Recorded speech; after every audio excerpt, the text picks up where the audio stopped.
Money, money, money, money's what I'm talking about. We don't really know what you been talking about. You don't really want to play. You don't know what to say. It's money, money, money, money, money's what I'm talking about. We don't really know what you been talking about. Now I wanna be the one. Money, money, money, money, money's what I'm talking about. You don't really want to play. You don't know what to say. It's money, money, money, money, money's what I'm talking about. You never cross these borders. I'm whipping it up, water and tea. I swear that I'm fucking these orders. Talking on me, you better just hope that you can just really afford it. I'm crossing these borders. I'm winning, I'm doing it like water and tea. I swear that I'm fucking these orders. I've been wanted. They talk about me, then I gotta ignore it. It just be boring. I'm so independent, I'm money like Rover. This nigga, I'm scoring. I can't even get him on this corner. Like talking about me, then I'm slacking and scoring. You just go ahead and let me accelerate. My money be corporate. These rappers is for me. I ain't on this voice going to my aura. I'm speaking it sorry. You hustle it, let me score it. I call it Tetris. Problems all day, always a keep green stacks like Andre. If a nigga talk about me, then I'm gone. Get my Tetris compact. You can never have a way you really that. That's not a contract. I get it, you can never ever get rid of that. Money, money, money, money, what I'm talking about. We don't really know what you been talking about. You don't really want to play. You don't know what to say. It's money, money, money, money, money's what I'm talking about. What you been talking about. We don't really know what you been talking about. Now I wanna be the one. Money, money, money, money, money's what I'm talking about. You don't really want to play. You don't know what to say. It's money, money, money, money, money's what I'm talking about. You don't really want to play. You don't know what to say.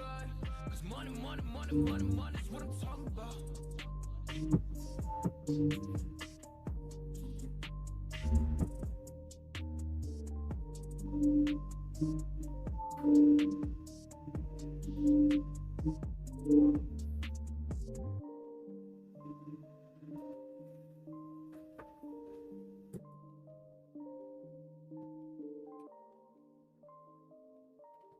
What's going on? What's going on? What's going on? Hey. The other camera off a little bit. It got me chopped in half. What's going on? What's going on? What's going on? The other camera off, it got me chopped in half. You chopped that hair. You chopped at it. Oh man. You did that. What? Hold on. But, So nobody with CP3 doing that to me. no, I thought he fixed it. I didn't touch it again when I thought he fixed it. But I wasn't sitting down when he did it either. So. Hold on. It's delayed. Okay, you should be fixed now. All right. There we go. Yeah, we good. What's going on, everybody? Another episode of At the Bar. Hello, hello. What's going on, people? Well, we celebrating. What's going on, everybody? Another episode of At the Bar. Yeah, yeah. Big fofo. About to turn. Yeah, it's about to be a good year. Well, we celebrating your next two gun ages. I don't 40 know. going to 45. Right. It might be time for me to get that 44. Okay. Because I got a 40. Gun ages. I'm about to get a 45, so I might need to get a 44. Yeah, you're right. I ain't think about Terrible. that. Might be another birthday present to myself. Lord help us. Lord help us, please. Mm-hmm.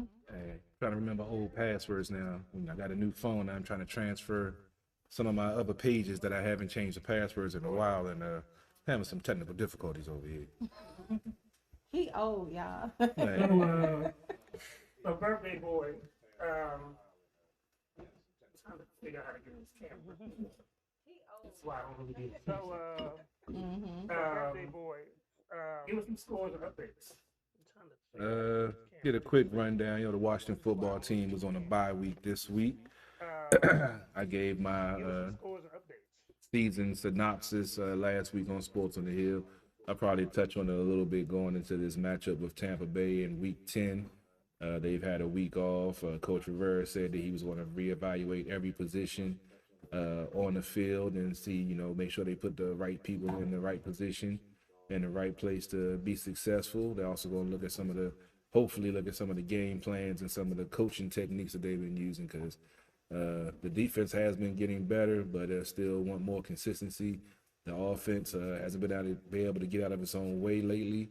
They started out averaging 30 points a game, and the next thing you know, they're averaging 14 points a game, and then go 0 for 6 in the red zone for 2 weeks in a row. So, yeah, it's definitely some work needs to be done for the Washington football team. We'll break that down tomorrow night on Sports on the Hill, just to get some quick rundowns on some of the other scores in action today. I know there's one score you want to talk about. I know there's one score you want to talk about. What score you Well, I want know to it's talk one about? score that a lot of people want to talk about. I could really give a damn. The Denver Broncos defeated the Dallas Cowboys 30-16. No one saw that coming. I know What? I didn't. What people saw it coming. Oh, some people saw it. Well, I didn't. I didn't see it coming with the way Denver played against the Washington football team last week. They were on a 4-game losing streak. The Cowboys were looking pretty good, especially last week, winning despite not having Dak. With him coming back, I thought they would hit the ground running, just like they didn't miss a beat with him. But definitely was a hiccup in Dallas. They were getting shut out for most of the game. I don't think they scored until the fourth quarter. And Denver, pretty much dictated the game and handed them their second loss of the season. Miami beat the Texans 17-9. Cleveland beat the Bengals, who I thought was going to win the way they defeated Baltimore last week. Cleveland pretty much trounced them with the running game. They beat them 41-16. The Ravens ended up going to overtime with Minnesota. The Ravens ended up winning 34-31. The Giants with the upset over the Raiders 23-16. They had a pick 6 in that game, which helped keep the momentum in their favor. Atlanta upset the Saints, who upset the Bucs last week. So I thought the Saints would be able to handle their business, but I forgot Winston went down with the ACL. I thought they were going to have Tyson Hill starting. Apparently they had the third string starting, and Tyson Hill was trying to be the X factor like he was when they, have a first string quarterback in. So that one came to bite me, and definitely a huge upset that I don't know if anyone got this one right. Jacksonville beat Buffalo 9-6 in a defensive battle. I'm happy. Yeah, Jacksonville was Because I said that at the beginning of the game, you remember? yeah, she doesn't like Buffalo, but Buffalo has a quality squad, but yeah, Jacksonville gave them the business. I was flipping back and forth checking the game out, and Jacksonville's defense definitely stood up this game against Buffalo's offense and pressured Josh Allen all day. Actually, for the first time in NFL history, a rookie by the last name of Allen sacked a quarterback with the last name of Allen, as in the same last name. That's the first time in NFL history that a defensive rookie sacks a quarterback with the same name. And I was sitting there, I was like, who the hell comes up with these fucking stats? Like, what are y'all sitting there just thinking of, who was the last left-handed quarterback that threw an interception off his left foot? I'm like, no, come on. Here's the thing. I think that it is impeccable, for someone to sack a quarterback with the same last name. So that I can understand that stat being out there because it's a cool thing to see. I mean, see Allen sacking Allen. Okay. Yeah. Well, that may have happened before. But before it wasn't a rookie, so that's easy to kind of figure out. Yeah, I mean, football isn't that bad. Baseball with all the analytics, all the different stats that they have is crazy. Football isn't that bad yet. Older. So yeah, but that's the first. Yeah, but some of the stuff that they keep track of, you like, who thought to track left-handed hitters with 2 outs in a windy city? I'm like, okay, so take a step back. Think about what baseball is. Baseball. How many years have we had professional baseball? That's number one. Number two, how many games do they play a season? They play a lot of games. Yeah, 162. It's a lot of games. But I'm like, there's some of the stats that they think of. I'm like, wow. Like, who was just sitting on the toilet like, we should start tracking this? Why do y'all be sitting on the toilet? Because that's some of the stats that they track. You had to be somebody just either just had some time on their hands, was reading the newspapers, like, nobody tracks this in sports. Maybe we should start tracking. Look, whatever. I feel that's kind of cool. I mean, I don't care if he was the first, but I think it's cool for someone with the last name to sack a quarterback with the same last name. I think that part is cool. let's do a quick run through stuff because we're gonna have to probably start late and I guess if we call it in, we're gonna have to probably get most of our stuff after after the guest call in. Right. So one thing I do want to talk about real quick is that we saw the movie Holiday Falls Yes. on Netflix. Yes. Great black western that so I want to say this. One, and me and Lady Internet was talking like off camera and stuff before. Like earlier today, we were celebrating CP3's birthday. I want to say one, and me and Lady Internet look up the historical figures because the marshal is actually who they based the Long Range off of. Right. And Nat Love is basically, it's the picture that you've probably seen a million times and they never gave him his name. You probably even seen it in your school growing up doing Black History Month because they want to get to show this motherfucking year. But it's that picture that's very iconic that, a lot of these, most of these characters are based on iconic black cows. So what was your thoughts on it? I loved it. I like the fact that they took historical figures and then made a fictional story because, well, first of all, it's fiction. We just put that out there. It is a fictional story. Yes. However, the people that are mentioned are real historical figures. You have Bass Reeves, who was the marshal, who was the Lone Ranger. Bill Cherokee. You have also Stagecoach Mary. And it's so cool because there's a picture of her. It's the pic, like if you Google her, you'll see the picture of her and she's holding this big old rifle. That's what she was known for. So in the movie, they made sure that she had the rifle. Treacherous Trudy, her name is Gertrude. So, so when I ain't never met a chick named Gertrude before. Well, Stagecoach Mary threw some shade towards her, and she was like, "Gruesome Gertrude." I mean, because she knew her real name. Then you have the one who played Cuffy. Cuffy was a female who snuck into the army, and she was actually a Buffalo Soldier. And so that was really cool. But they, of course, didn't want to pay her pension and things like that. It was once they found out she was a woman, she got sick, and that's how they found out. But there was a lot of historic, backing to it, to this fictional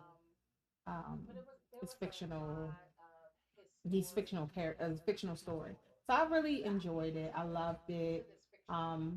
It was good to see. The soundtrack is amazing. The soundtrack was dope. So we actually, Lady Internet, being well diverse in music, was playing the soundtrack as we went to lunch at Family Farmers.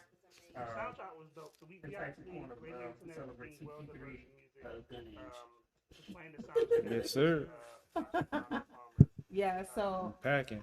I mean, once we were talking about it, I'm like, hey, let's put the soundtrack on, and the soundtrack was great. Of course, back in the day, we used to have amazing soundtracks for these our classic Black films. So of course, I was so pleased to hear the soundtrack. We have Jadakiss, of course, Jay-Z, who is a producer on the film, who's featured in 2 tracks. Then you also have Kid Cudi, Miss Lauryn Hill, CeeLo. Hey, I was so happy to hear from her. She had to spit on the track, but then she sang, so I was like, yes. Who else? Seal was on there. CeeLo. So it was a really, yeah. Oh, and Barrington Levy, we were talking about. Oh yeah. Mm-hmm. I thought that was like one of the Marley boys. He did that.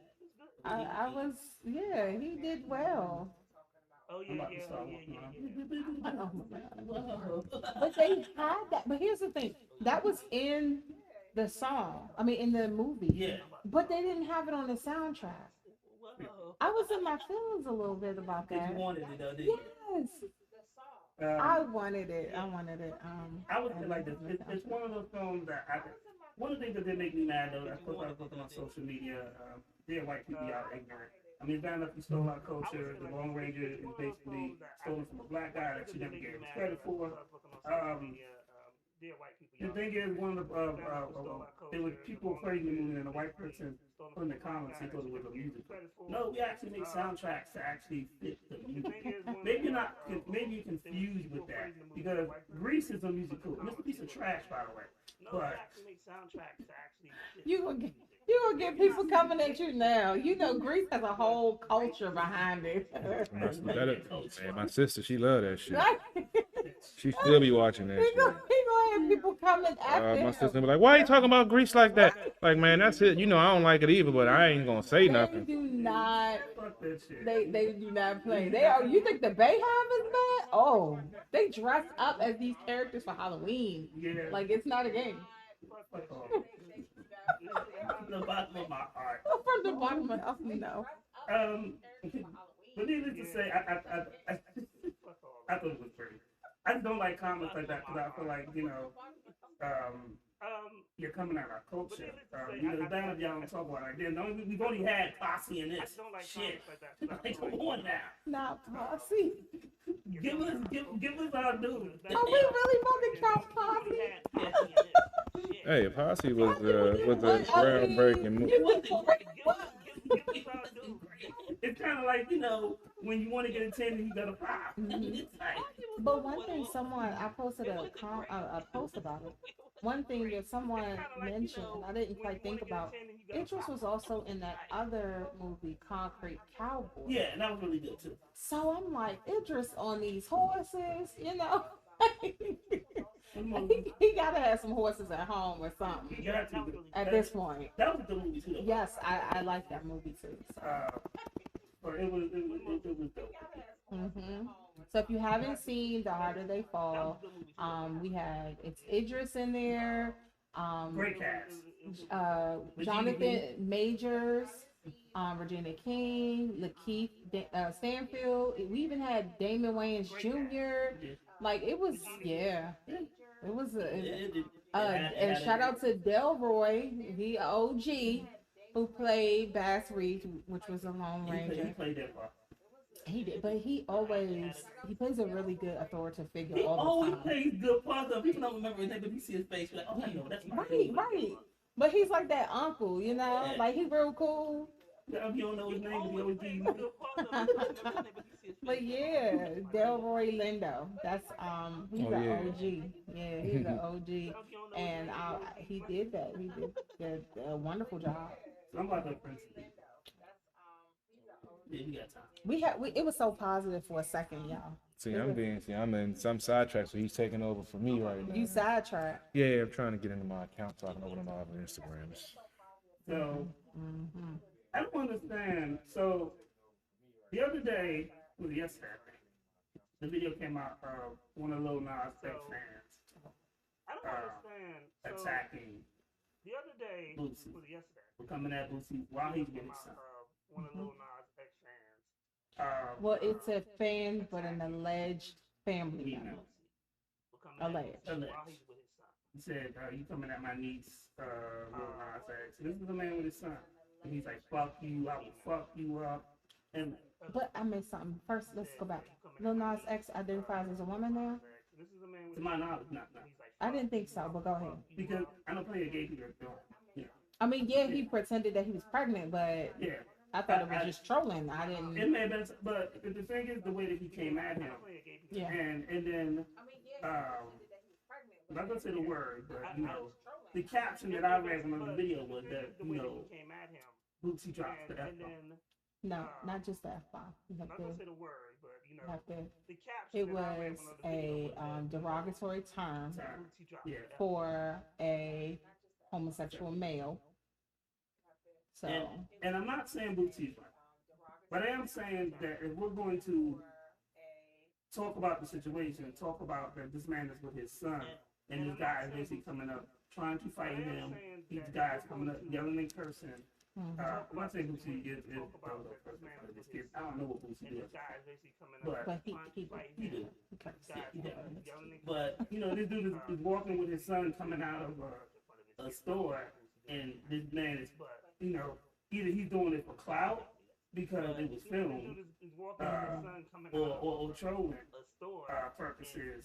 He's trying to fight. You know, Mhm. either he's doing it for clout. And there's no way to, if you want to call a spade, you call a spade a spade. Purposes. And if Boosie's wrong for saying that word, I get it. And there's no way. However, if you want to call that a spade guy a spade, you call a spade a spade. It's wrong And if for Boosie's wrong for coming saying at that him word, I when get he's it. with his son, However, you know, that who has guy nothing to do with the situation. is wrong for coming at And him. in creating a spectacle or a media You moment. know, Because if Boosie attacks him, it's a hate crime. But and but if he attacks Boosie, is that considered a hate crime? No. No. So my issue with this whole thing is essentially this gentleman came up to Boosie, attempting to defend someone who was very capable of defending himself. Okay, so he approached Boosie in a situation that had nothing to do with himself Correct. personally. Okay, defending himself. Lil Boosie and Lil Nas X have been going back and forth. To be very honest with you, I'm not a fan of either. I got a lot of heat for a post that I put up one time saying Lil Nas X was attractive. He's a handsome guy, which I have that right to say that. But that's as far as I go with being a fan of his. There are, like, Old Town Road got on my everlasting nerve. I think that it got on my nerves. I was like, oh, okay, that's a cool concept, but I wasn't a big fan of it. He has other music that hasn't been pushed because apparently Lil Nas X wants to push certain songs. I don't know if it's him or the label or, you know, just whatever, but he has other songs that I feel like are better than the stuff that he's pushing forward. And I'm not a fan of Boosie. But I feel this gentleman came to Boosie in an incorrect manner. That was not his business. It was not his place to say anything to Boosie. With that said, you have to understand where Boosie comes from to kind of understand the situation. Boosie is hood. Very. He's ratchet, or however you want to put it. When people get into arguments in the hood, you're going to call someone a name. You're going to say things purposely trying to hurt that person. Am I saying that's right or that's the correct way to do things? No. But to understand why Boosie said that, you have to understand Boosie and where Boosie comes from. I don't think that Boosie has any hatred towards gay people in general. Boosie has hatred towards Lil Nas X. Yes. And the gentleman who approached him incorrectly. Where Boosie comes from, that's what you're going to do. You get into an argument, they're going to talk about your mama, your grandmama. They're going to talk about everybody. Yeah. And don't get me wrong. I ain't never bought a Boosie out. I don't plan to. I don't agree And don't get me wrong. with 90% of the shit that he says. I ain't never bought a Boosie. Boosie has to mind his business too. Yeah. Yeah. I think even in this situation, between him and Lil Nas, one of them has to be the adult and walk away instead of trolling each other. Both of them are very immature. That's why we keep seeing stuff on and on and on. I just think that was the improper time and place to do it. Yeah. Uh, That gentleman should have minded his business. if you know what, if Boosie was alone and they squared up, that's on it. I'm gonna be real with you.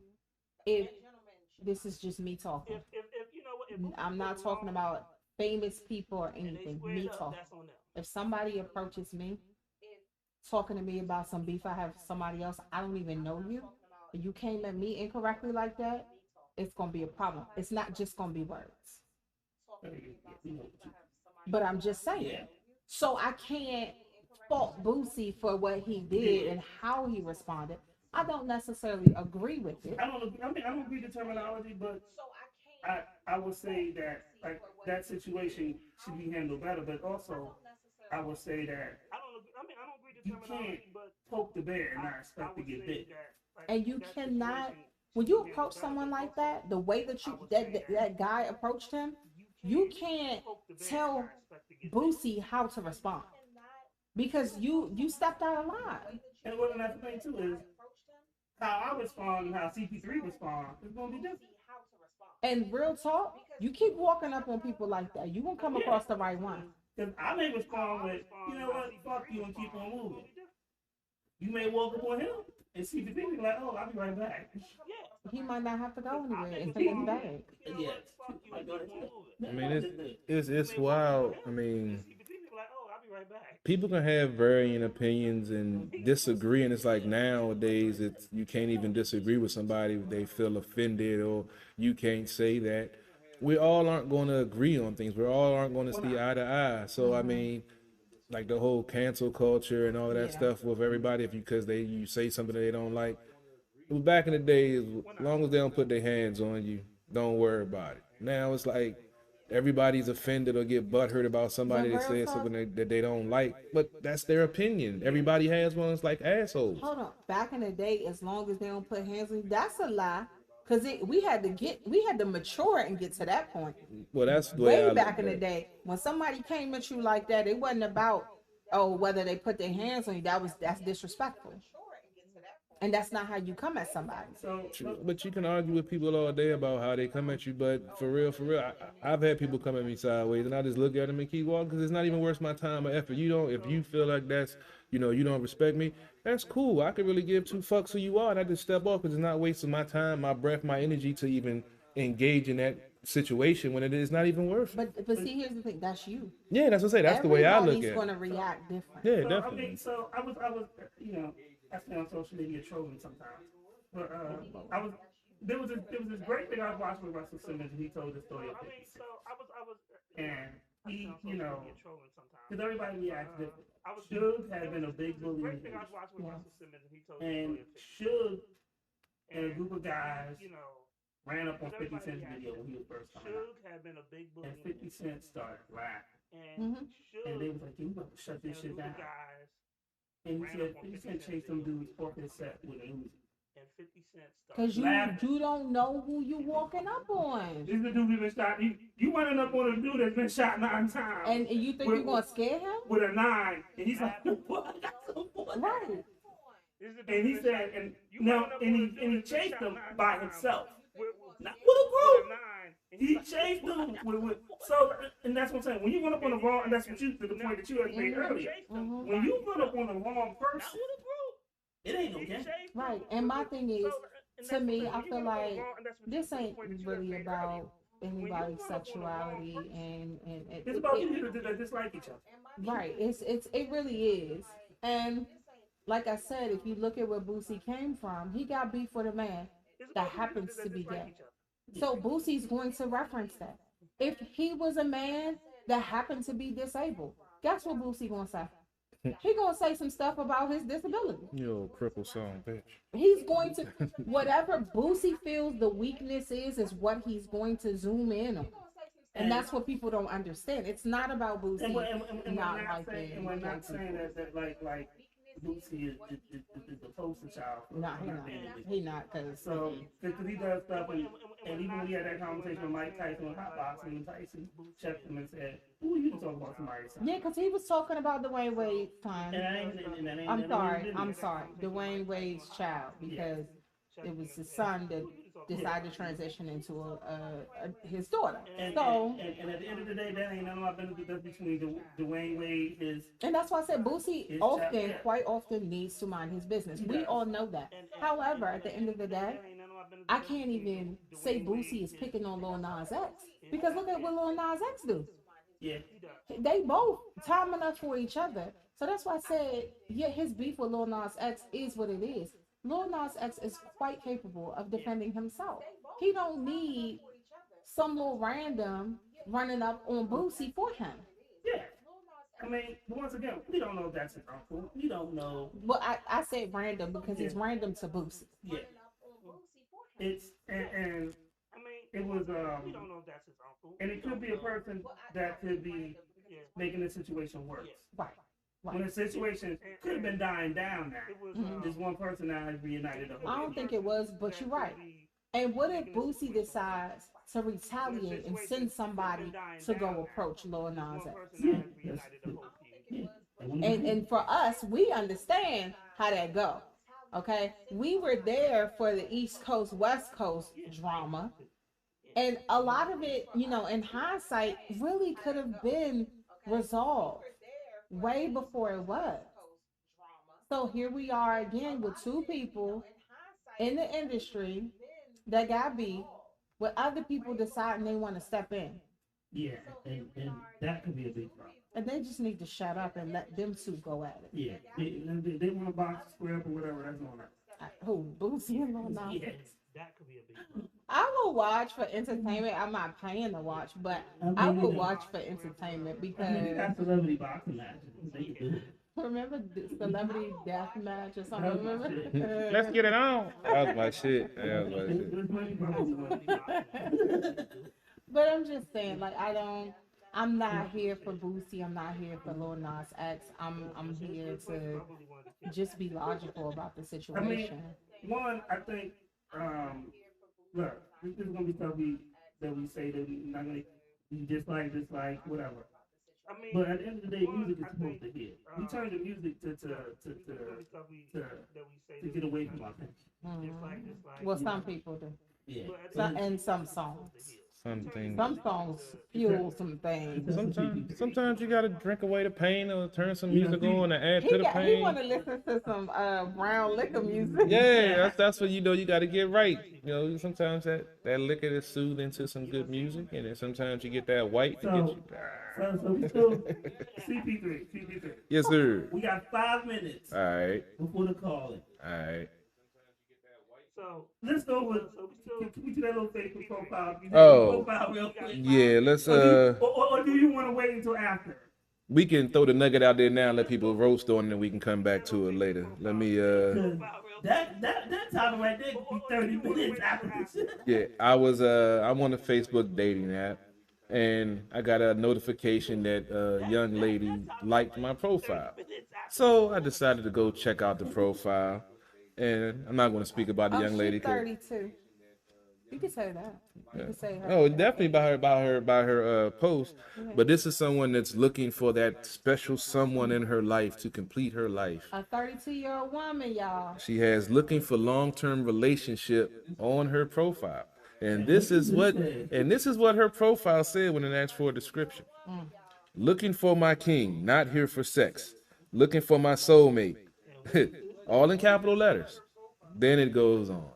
Y'all men ain't shit. Y'all don't want nothing but ass. I'm so fucking tired of getting hurt for being a good woman. I'm tired of being lied to, cheated on, beaten, and used. I don't know what a good relationship is, cause y'all men don't want a good woman like me. I'm too good of a woman, and y'all men don't deserve a woman like me. Capital letters again. I don't trust or believe nothing y'all men say. All y'all men do the same shit. Y'all men lie too much for me. And she's looking for a long-term relationship. Yeah, the only reason she's gonna have is if she look in the mirror and the motherfucker stand back at her. That's the first thing she's gonna have for a long-term relationship. Because one, you opening up the door, you leading with negativity. How can you expect something positive with all the shit you said was negative? I'm gonna say something real controversial. You opening up the door, you leading with negativity. I blame y'all men out here. Oh, The only reason why she got it on there is because she put that up there and people still give her play. She's clearly crazy. She's clearly broken and delusional. Okay? And not just any men. I'm gonna some good men are probably going to reach out to her trying to fix her little crazy self, and she's not going to see that they're good men.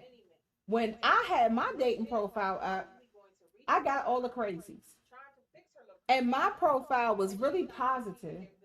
Oh, fun loving, likes to travel, stuff, hard worker, ambitious, and I got the craziest people ever. And I bet you she got a good quality of men hitting her up right now.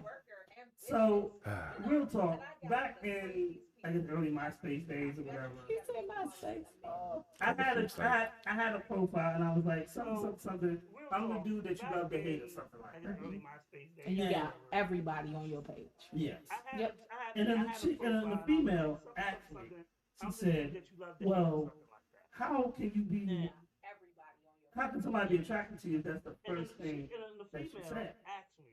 And I never thought about it until years later, but you know, I used to joke around, I'm the biggest asshole I know. When somebody asked me, so how do people expect to get to know you saying you're the biggest asshole that you know?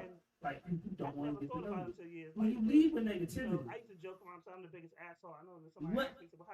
what is those results are you expecting? But Like, how you sometimes. But being an asshole should not be considered a negative. Okay, it is a negative, sir. No, hold. Yes, it is. Now, being an asshole does not make you a bad person or make you a negative Nobody person. said bad person. It doesn't make you a negative person No, either. it's leading with negativity. That's not a No, positive it's stating trait. it obvious. If you're That's not a telling positive someone trait. I'm an asshole, you're bracing them for the type of person that you are. And she's bracing you for the type of person And that that's she why is. I will swipe left. And that's why there are some women who will swipe left if you have that on your profile. with BB3, what I'm saying is, I have other great qualities. The first thing on my page should not be reading. I'm an asshole, you gotta do. Because here's the God's honest truth is, there are times when I'm nice. There are times when I'm nice, I'm calm, I'm more Raheem than 151, but then there's times I'm more 151 than you. But that's the good thing about being an asshole, because you know when to be an asshole. That makes you a good asshole. But we're not talking about that. We're talking about what you're putting on your page and advertising to the public. And I'm going to be real with you. When I am mean to men, more men come to me. Yeah, that's the funny thing. We talk about all the time. When I wasn't shit, and I was up front telling them, it ain't nothing but, wham bam, and boom boom boom. If we hook up, we do. We don't. Oh yeah, they was going all over the place. So shout out to Alexis from Limelight, and she just tuned in. Bad women and bad men treat good men and women bad, and that turns the other men and women bad. Yeah. Well, Jay-Z said it perfectly. That is true. Thank you, Alexis, for that. Once a good girl has gone bad, she's gone forever. And it's a lot of people out here that literally take pride. I may be sitting next to one of them. but there are a lot of people that take pride in doing certain things. Definitely. And I can believe on it. I mean, the one thing is this. I'm trying to understand what you're saying here. Like certain stuff like Retro what? Rap, bad calling so you can say CP3. No, I'm trying to figure out what was meant by that statement. It was kind of a vague statement. That, some people like to do bad things to others. May have been potentially a good girl. But normally when that happens, well, in my situation, it's not your fault. I'm not saying it's not my fault. It was provoked. You got saved, CP3. What's going on? Man, we coming back to this. We coming back to this shit later. Hello. What's going on, Retro Rail? How are you? I'm alright. How about y'all? We doing good. Man, we good, man. We good. Man, you ain't saved me from nothing. Oh, you was doing it? Hey, He saved you, dog. you ain't saved, man. We talking about this later, man. You ain't saved me from nothing. I got this covered. I got some points to prove on this shit here. He got some points to prove. About to get my pen and pad out. Lord. Get my pad at. As you can see, Retro Rail, we be having fun, man. I'm 151. That's CP3, and we got Lady Antoinette. Hello. As you can see, Retro Rail. How y'all doing? Hey, Pretty man. good. Loving life. Before we even start this up, we got a salute to basically our fourth member at the bar, Alexis, who helped set up these dope ass interviews. Definitely shout out to Alexis. She definitely been looking out with all the emotion on my music and everything. She definitely knows what she's doing. Yo, the one thing about this is, and me and Alexis was doing this about before, right when COVID started, but we need to get back to doing this though. We need to do another a business talk, giving artists game and stuff like that. Because the one thing Alexis is passionate about is making artists, making sure that everything is right so that you don't get screwed over in this industry. This industry ain't made for you. This industry will screw you over. So we definitely hope back out and shout out. I actually had Alexis and Stephanie when they actually came down to protest, he and I actually got to do a live interview with him about 2 years ago. He had the bar, so they really dope people. But now we shouted her out, but now we're gonna get to the meat and potatoes and talk about you. Okay. So start with the most heated person of the night. Tell us about yourself. Well, shit, for real, I just now started, rapping about 2-3 years ago. It happened basically right from my grandma passed. Just basically an outlet for me to, basically get my, emotions out and stuff. So I started getting better at it, and then people started telling me to take it more serious. And then that's when my boy Flip Jones told me to hit up Alexis about it, and then she heard some of my music before I even hit it up. And ever since then, we've just been on go, trying to get my numbers up on everything, and trying to push the songs that I'm pushing right now. Okay, where you from? I'm from Orlando. Where you from? Trying to push the songs that I'm pushing right now. Head is Bob, I think she got a question for you. No, I was saying like, yeah, I can see that. Already, the vibe is good, so I do like that. I wanna point that out that your vibe is already good. Um, as far as you being an artist, let us know like what since I'm talking about your vibe, what energy or what's your performances? What are you putting out there to your audience? Basically, I'll say I'm more of I'm like I'm gonna use an example, like Juice WRLD vibe, like something that you can just chill to, something you saw saying like you can just sit and chill, do whatever you're doing, but really, I'm trying to put out more positive messages in my music, like my music at home, but right now I'm trying to catch the ear of who I think my sound basically goes to. You know what I'm saying? It's all about the crowd that you're trying to reach. And I'm just trying to reach the right crowd. Okay. So you dibbling and dabbling in different vibes, I guess. Yeah, definitely. I have like different type of music, different vibes, different like talk about different topics, everything. Like I can do the love, I can do the trap stuff, I can do R&B, alternate R&B, and stuff like that. That's cool, versatile. CP3, what you got? Okay, you said you pretty much got into the music game as an outlet after losing someone close to you. Before that, was there any musical interest before that point that you already had a foundation for it, or it just started, it all came out as a way of you getting out the pain and all the stuff you were feeling, and it came from that, or you already had a foundation in music before you got to that point? Oh yeah, before my grandmother passed, I was really like, I've always loved music.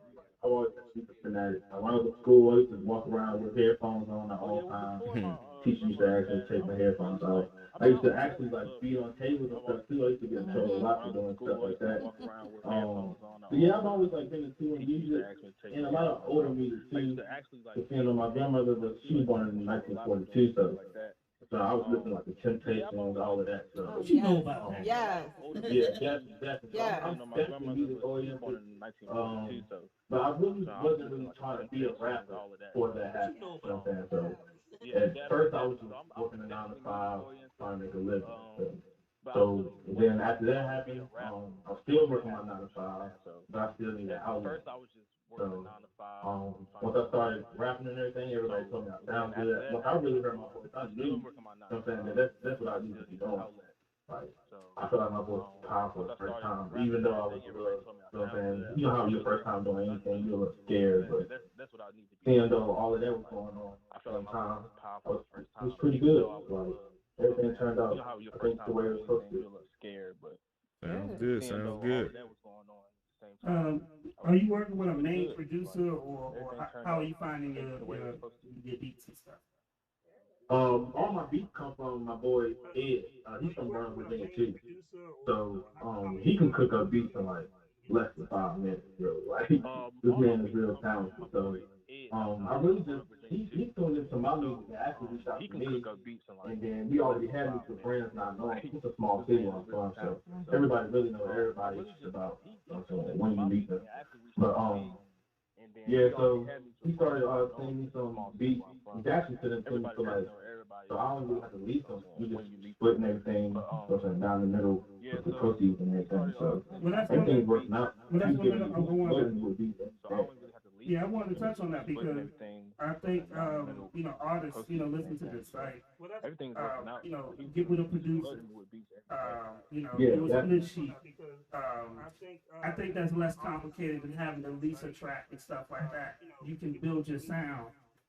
Get somebody that's going to bring out the best of you. Right. Big Sean and Metro Boomin just put out a project. Like you can get somebody that brings out a certain sound for you and stuff like that. So I think that's a good thing.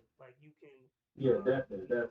Always trying to get somebody that knows that believes in your vision. Really, like you can see where you're going with your music. Yeah, definitely. I think definitely that is very rare. All the type of beats, because he used to sing me all type of different beats, but now he's like really getting on my way, really like learning what type of artist I am. And it's important because once he connects with the sound, and y'all make that right click, it improves so much the quality of the music because now he's custom making something for you, and he knows what fits you and stuff. I think a lot. Like I said, we can pick tracks off of other people, but it's like I always rhyme better when I know the beats for me. Right. Yeah. So definitely. That's just something to listen to an artist. Like really, your local artist, find a local producer. It ain't that hard. Yeah. I mean, damn, your girlfriend's local. Your parents are local. Everybody. The grocery stores look like. There's always somebody somewhere that's doing it. So it's just about you reaching out. Definitely. Don't have the pride on your shoulder. Everybody. Yeah, facts. You never know who's gonna want to work with you. Like a lot of people be like, "Wow, they ain't gonna fuck with me." He could be like, "He don't fuck with me. I just started rapping." Definitely. I've been in that. You know what I'm saying? Like when I first started rapping, I was actually in Charlotte. I lived in Charlotte. Me and my ex-girlfriend moved out there trying to basically like start over and everything. But yeah, so there's some people that I went to a studio and the people that was there that I did some work and everything, they was rapping too. But you know what I'm saying? They basically wanted to try to do a song because I never rapped before. I mean, I didn't get it at first, but like I get it down at the same time from it could have given me a galaxy and pushed me more. But everything happens for a reason. So I didn't get it at first, but like I get it now, but at the same time it could have given me a galaxy and pushed me more. But everything happens for a reason. Yeah, definitely shout out to DJ Nasty Nice. Yeah, that's our dude. Like, you really DJ, y'all. And when we tell y'all, like, tune in, you never know who's tuning in or whoever plugged in. When we tell you about people like that, definitely the part of the coalition DJs, DMV. What is your Mount Rushmore of music? You mean like my accomplishments, basically? Nah. Your Mount Rushmore, like who's your top five dead or alive? Who do you put on a pedestal above? Like my accomplishments, basically. I'm gonna say I'm gonna do the live, like my top three. I'm gonna do my top three right now. I would have to say Future, Lil Durk, and probably Chance the Rapper. I would have to say Future. But for people that like passed away or like people that's not really active in music right now, I'm probably going to say I like Tupac, but I think Biggie was more lyricist than Tupac. Tupac was just more about the pain. So like I really like Biggie. I like Tupac, but I think Biggie was more lyricist. Tupac I like 50 Cent. 50 Cent was pretty. Like his era was different. Like, where he just came off and changed the world, I think. I think that's about it for. Oh yeah, I got one more for the top two for the people that's not really active. I would say Method Man was really like that. Yeah, I think that's about it for. Hello, yeah, I love it. I'm just going off of people who really spoke to me when I listen to their music. So like I go off basically what I'm going through or whatever I'm going through. I listen to certain tracks certain artists. You know, that's what they pushing, that's what they're doing. So Yeah.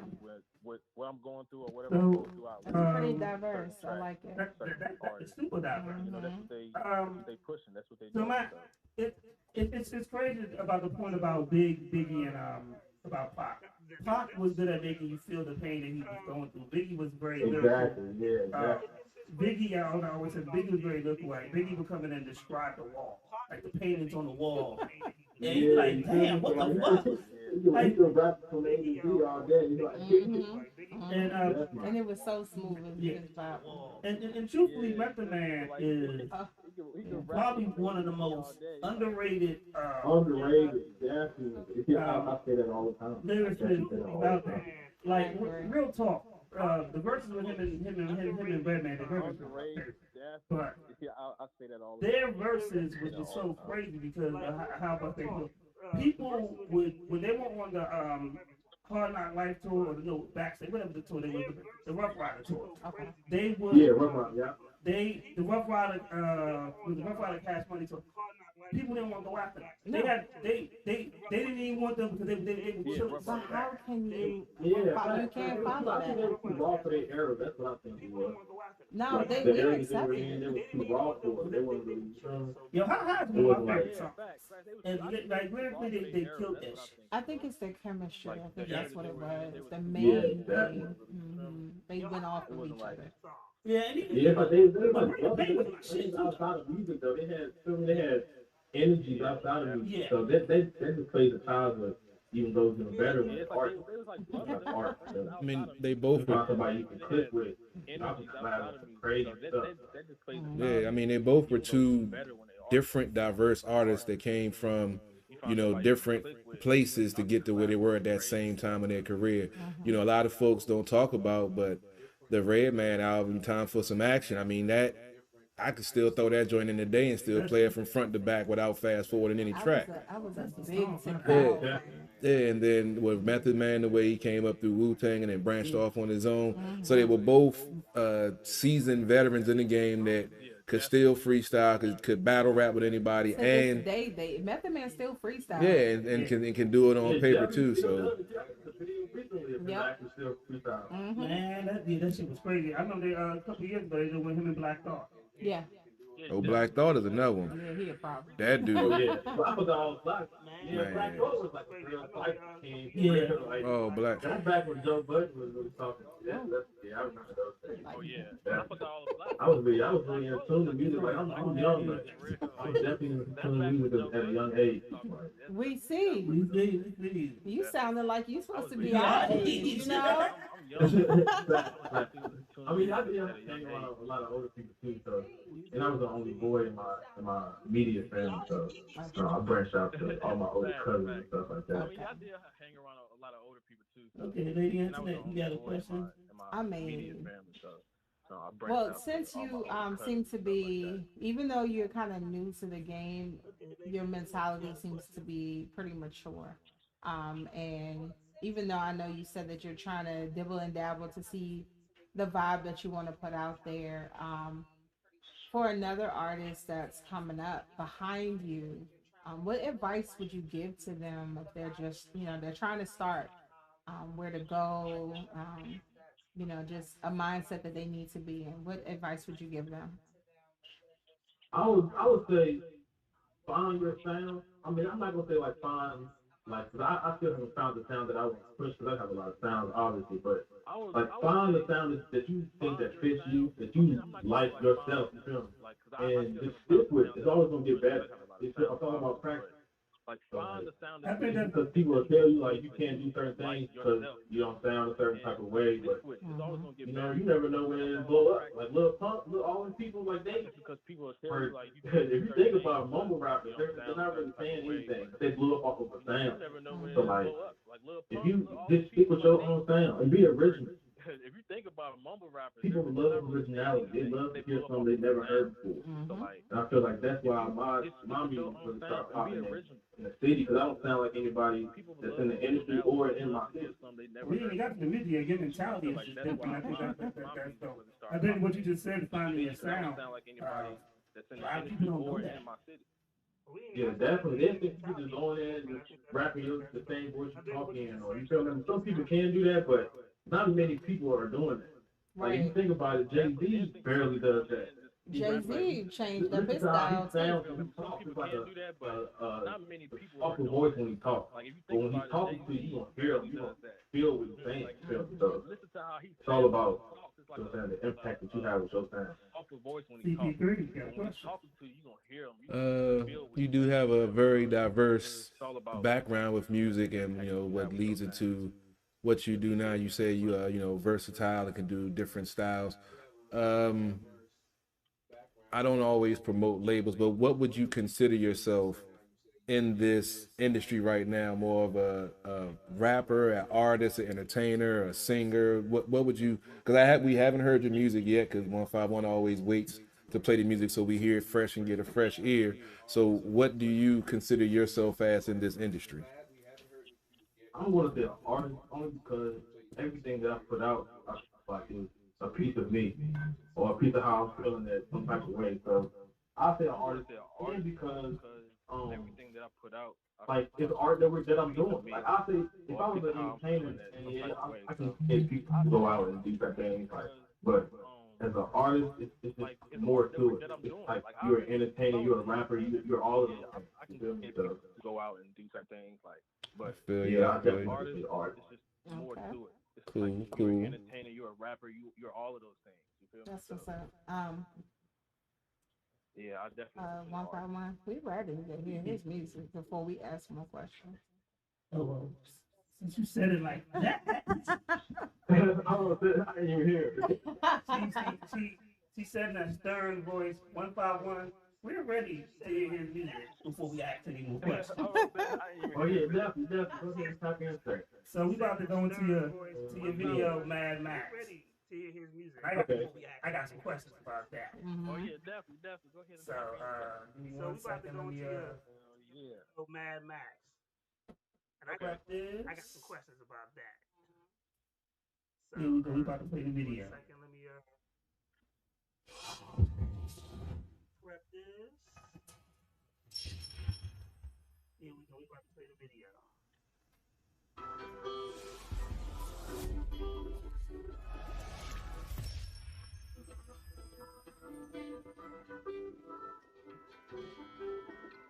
Figure out the password.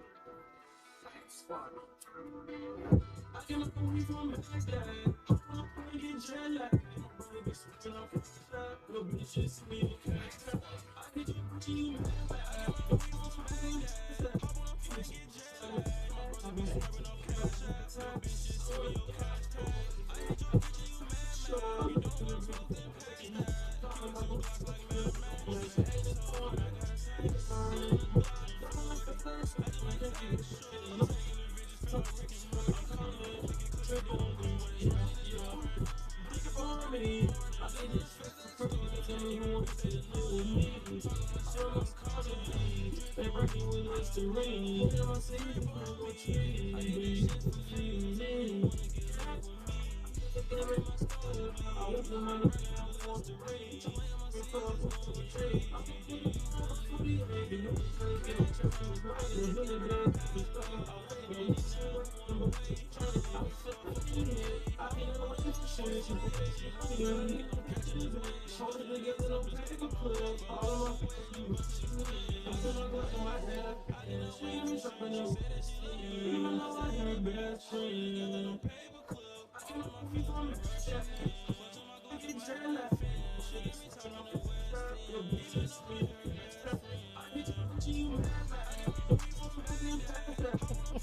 Oh, I was here.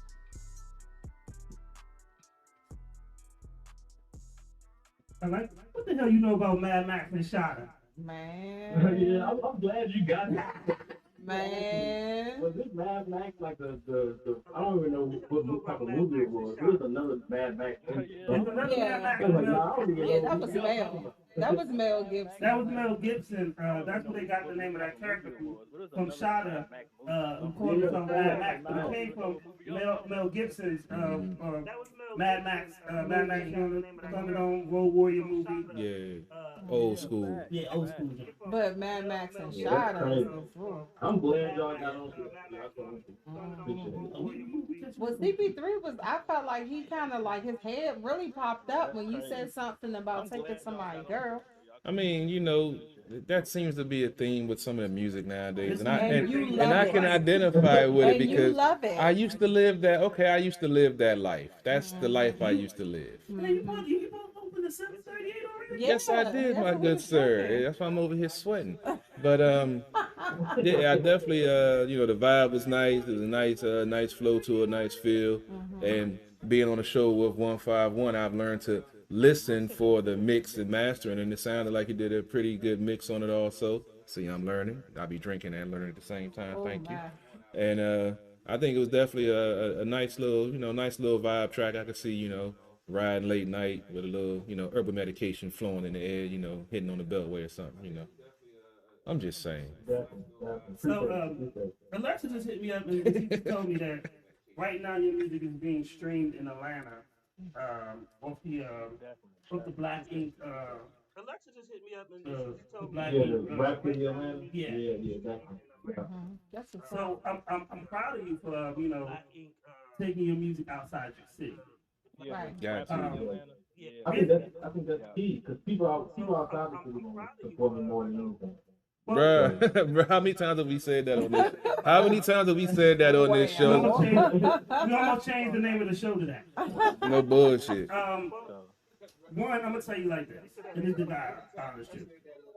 If people that you grew up with telling you that your music high don't mean shit. I'm gonna tell you like this, and this is the guy because they don't know. You want to know what you really want to know your song hot? Play your song outside the city and see vibes with niggas that don't know you. Exactly. That's the same thing Alexis was telling me too. Same thing Alexis first was telling me when I first started really reaching out to it. It's all about like reaching out. Networking with different cities, different sounds, different cultures. Like real talk, and I told this story before. You know, I managed my nephew Renegade. And I remember when he played me the song Money Convo, CP3's in the video of Gunman number 2.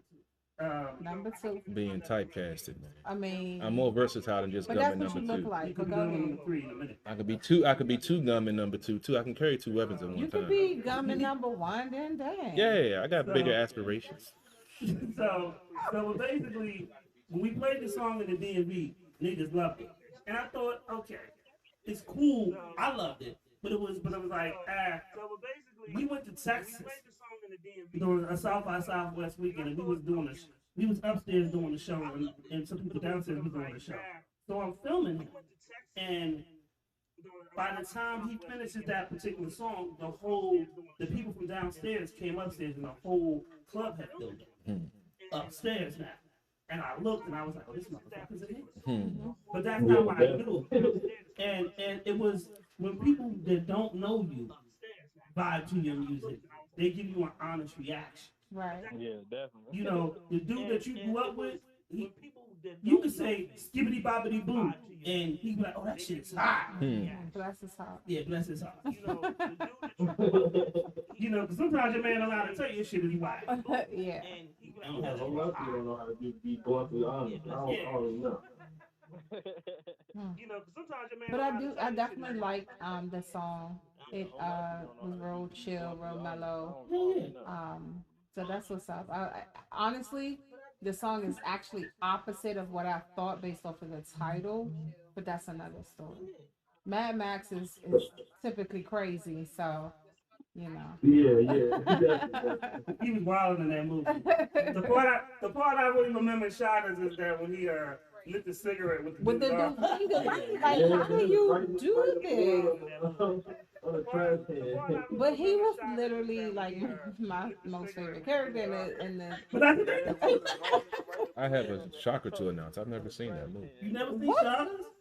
Who are you? Like, of all people, I thought that not only would you have seen this movie, but you would have adapted some things from the movie. I've heard this movie before, but I've never actually sat This down and movie watched it. literally is written for people like you.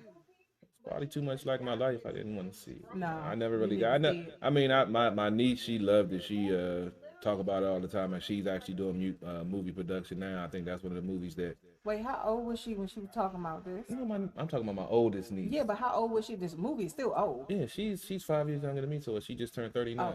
Okay. Yeah, she's like my sister, but she's still my niece. Gotcha. Yeah, so I mean, yeah, I've never seen that movie before. Okay, well, Your DVD player work? wow. Yes, yes, it is. Actually, I can let you I think it's borrow. on Amazon Prime too. Oh yeah, you can go on. I can let you either stream it or borrow. You can go on my Hulu or Amazon Prime. It's on there. Yeah, I think I got the Hulu joint. Alright. I'll check and see. Yeah, Yeah. you need to watch You them. need to watch that. Like ASAP. It's I thought you hard. wrote that movie. Right. I had a royalties riding in the way y'all talking about it. Shit. It had guns. It had weed. It had drugs. And craziness. And great and sex. That- I was living that life. I guess I didn't have time to watch the movie. That's what that basically described my 20s right there. So that basically described my 20s. You know what? Right. Help us. Help us. I'm just saying. Retro Rail, do not judge us on CP3's actions. Right. Hey This man, is look, what we gotta do. I bring the balance to the show. Exactly.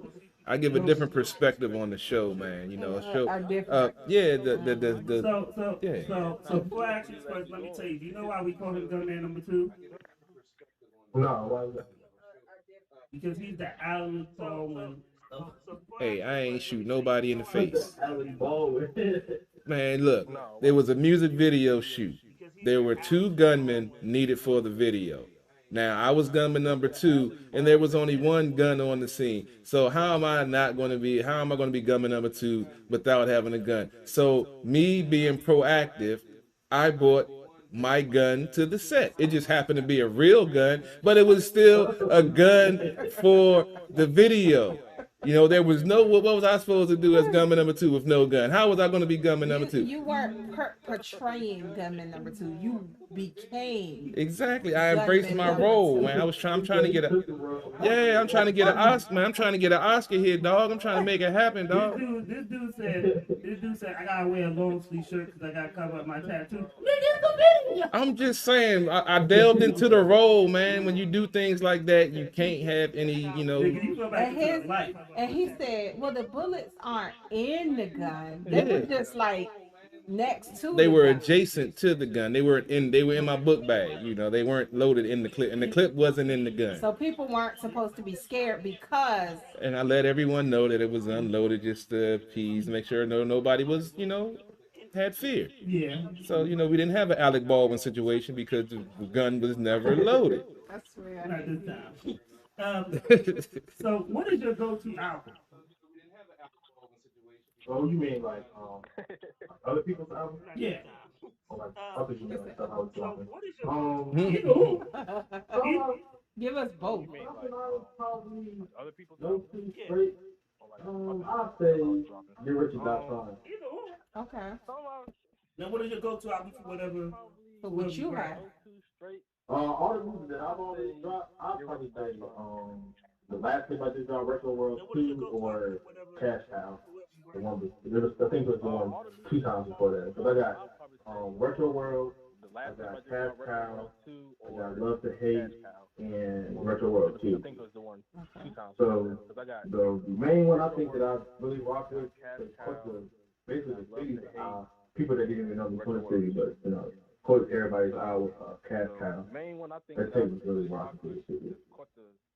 Is it on any digital platforms? Oh yeah, it's on all major streaming platforms.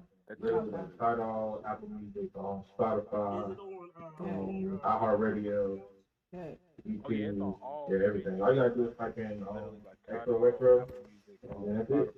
Yeah, it'll pop up. iHeartRadio. That's what's up. I do have a question. All you gotta do is type in XO So Retro. since you have such And that's a it. diverse Everything else I got. background in regards to music, in regards to hip hop, tell me the album or the track when you first fell in love with hip hop. That first album that really just took you in. Um, let me see. That's a hard question. That is a hard question. I'm gonna say Let me see.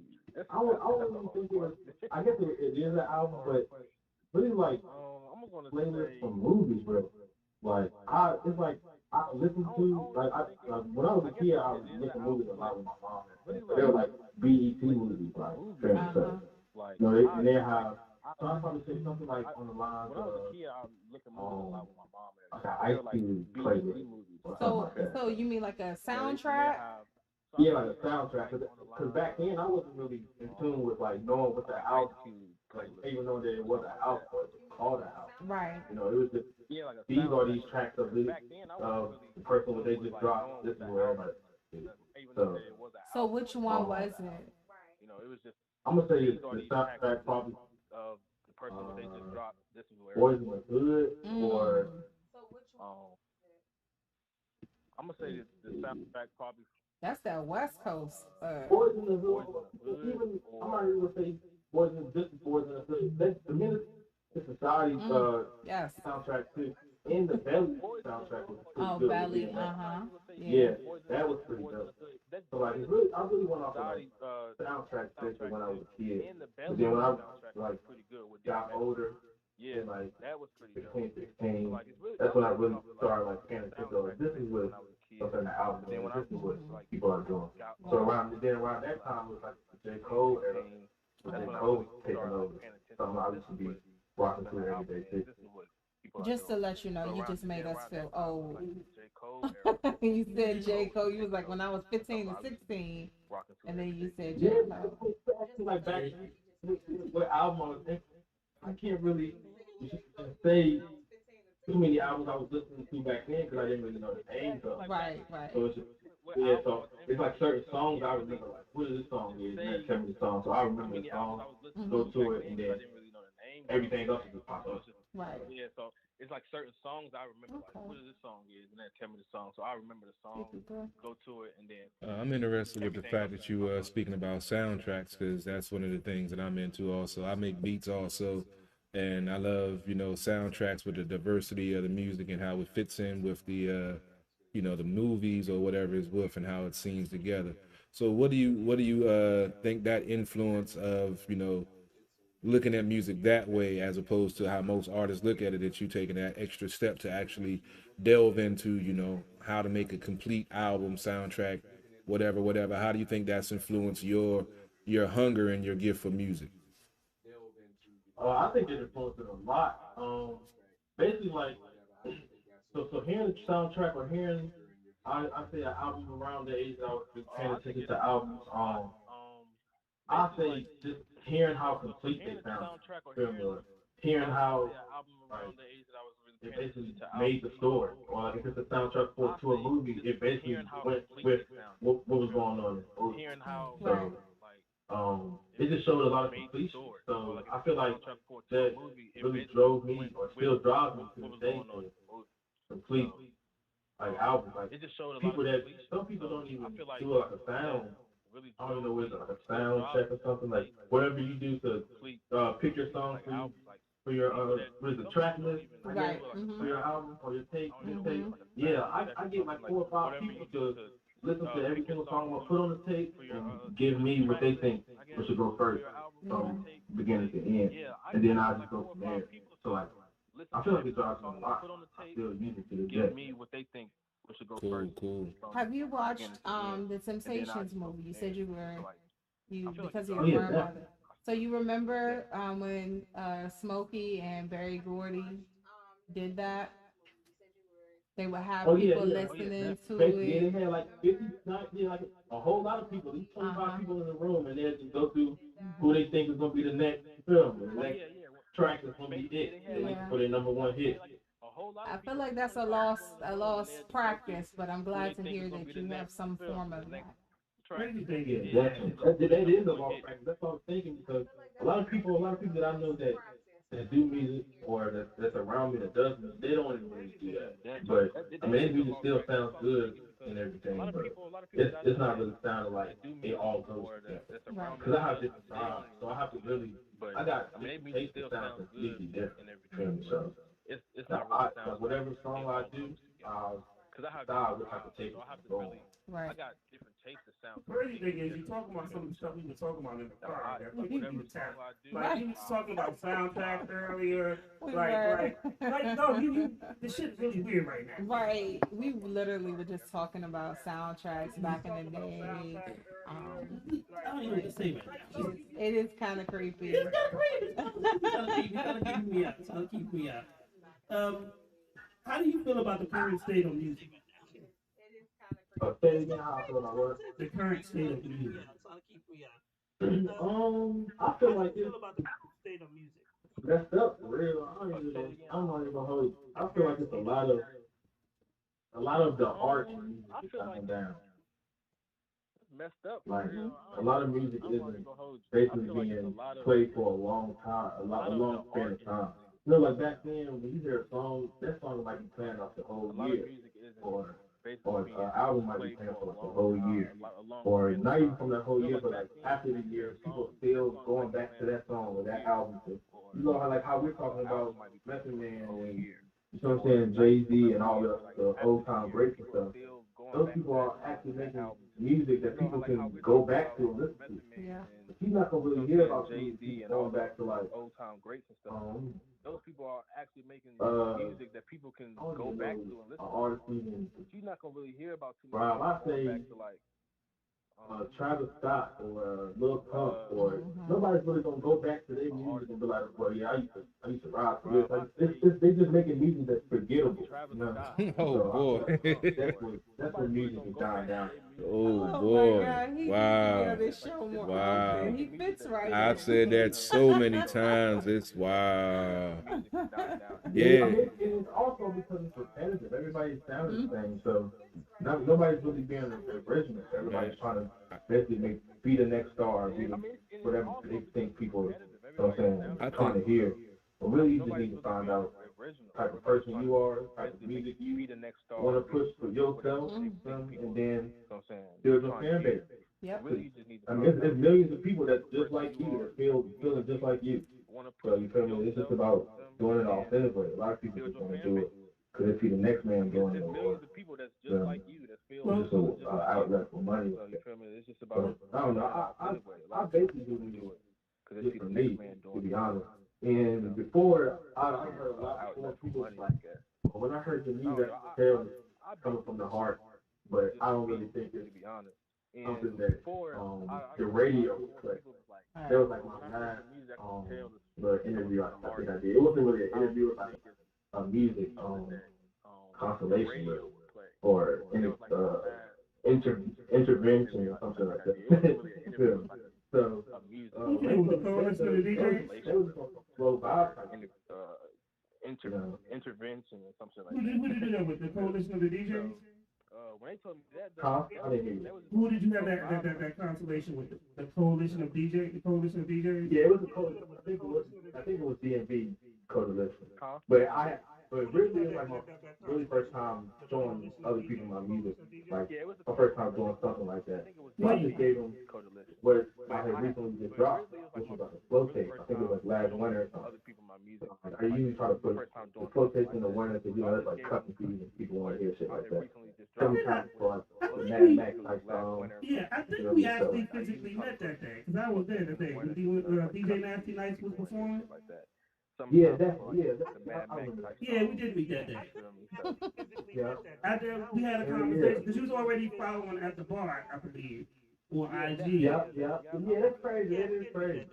Yeah. I thought because you had good energy. I was like, you already following at the bar. And I looked at the picture, I was like, that looks familiar. Well, yeah. But the thing about what I like about the coalition of the DJ thing is that they give you honest feedback and it's there to help you grow your music and stuff like that. Yeah, definitely. You feel me? Like those people are. That's just. I feel like people are giving me what I need to hear. So like, not saying like I need to hear this to, I mean, not what I want to hear, but I need to hear something that will make me expand my sound, my originality, my personality. So give me one second. I gotta put a disclaimer out real quick. So Brandon Williams, and Hardly, y'all sent us tracks. One, do us a favor and share the live. Two, we're gonna review the tracks live from there. So if you don't want us to critique it and tell us what we think about it, then tell me not to review it live on it. Because we'll give you our honest feedback.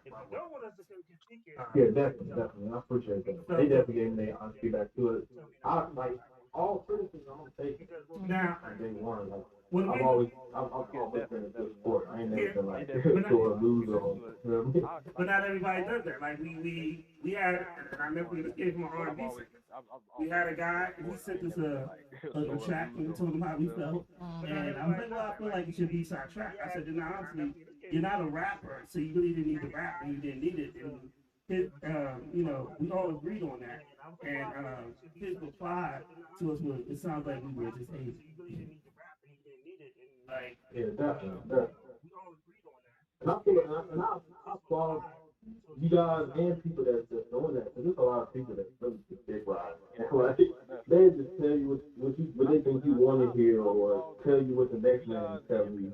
So, I mean, not really even knowing what you are about, or what music is about. They just tell you what they think you want to hear. And there's a lot of scamming going on with the music industry too, with the social media and all of that. There's a lot of people that are taking advantage of what people are trying to make a living out of. Right. People are taking advantage of that. So when I first started, like I was taking advantage. I was about to quit because I feel like I'm putting all this money in the right places, but really it's just the wrong place. So until I met Alexis, I was really wasting a lot of money. Promo on Instagram, trying to grow my Instagram. So time you really just need to grow authentically if you really want like money from that platform. Right. So, I mean, I didn't really know, and so it's all about tapping in with the algorithm too. So. Well, that's the thing. A lot of people don't have a team, and they don't have people to reach out to. So they do a lot more wasting time than growing. And then when they finally find somebody to tell them something, you know what, that song is good, but it could be better, they get in their feelings because, they don't know how to deal with criticism. There you go. Definitely. The one thing about this music industry is this, like, I've known this for a long time. Well, I ain't got to hate on nobody. Like, oh shit. Lady internet owns her own shit, so he owns his own shit. Like, we ain't got time to hate on nobody. We grown. Grown. But at the end of the day, our platform is here for a reason. Yeah. We're doing certain things, and we uplift those who put forth the work.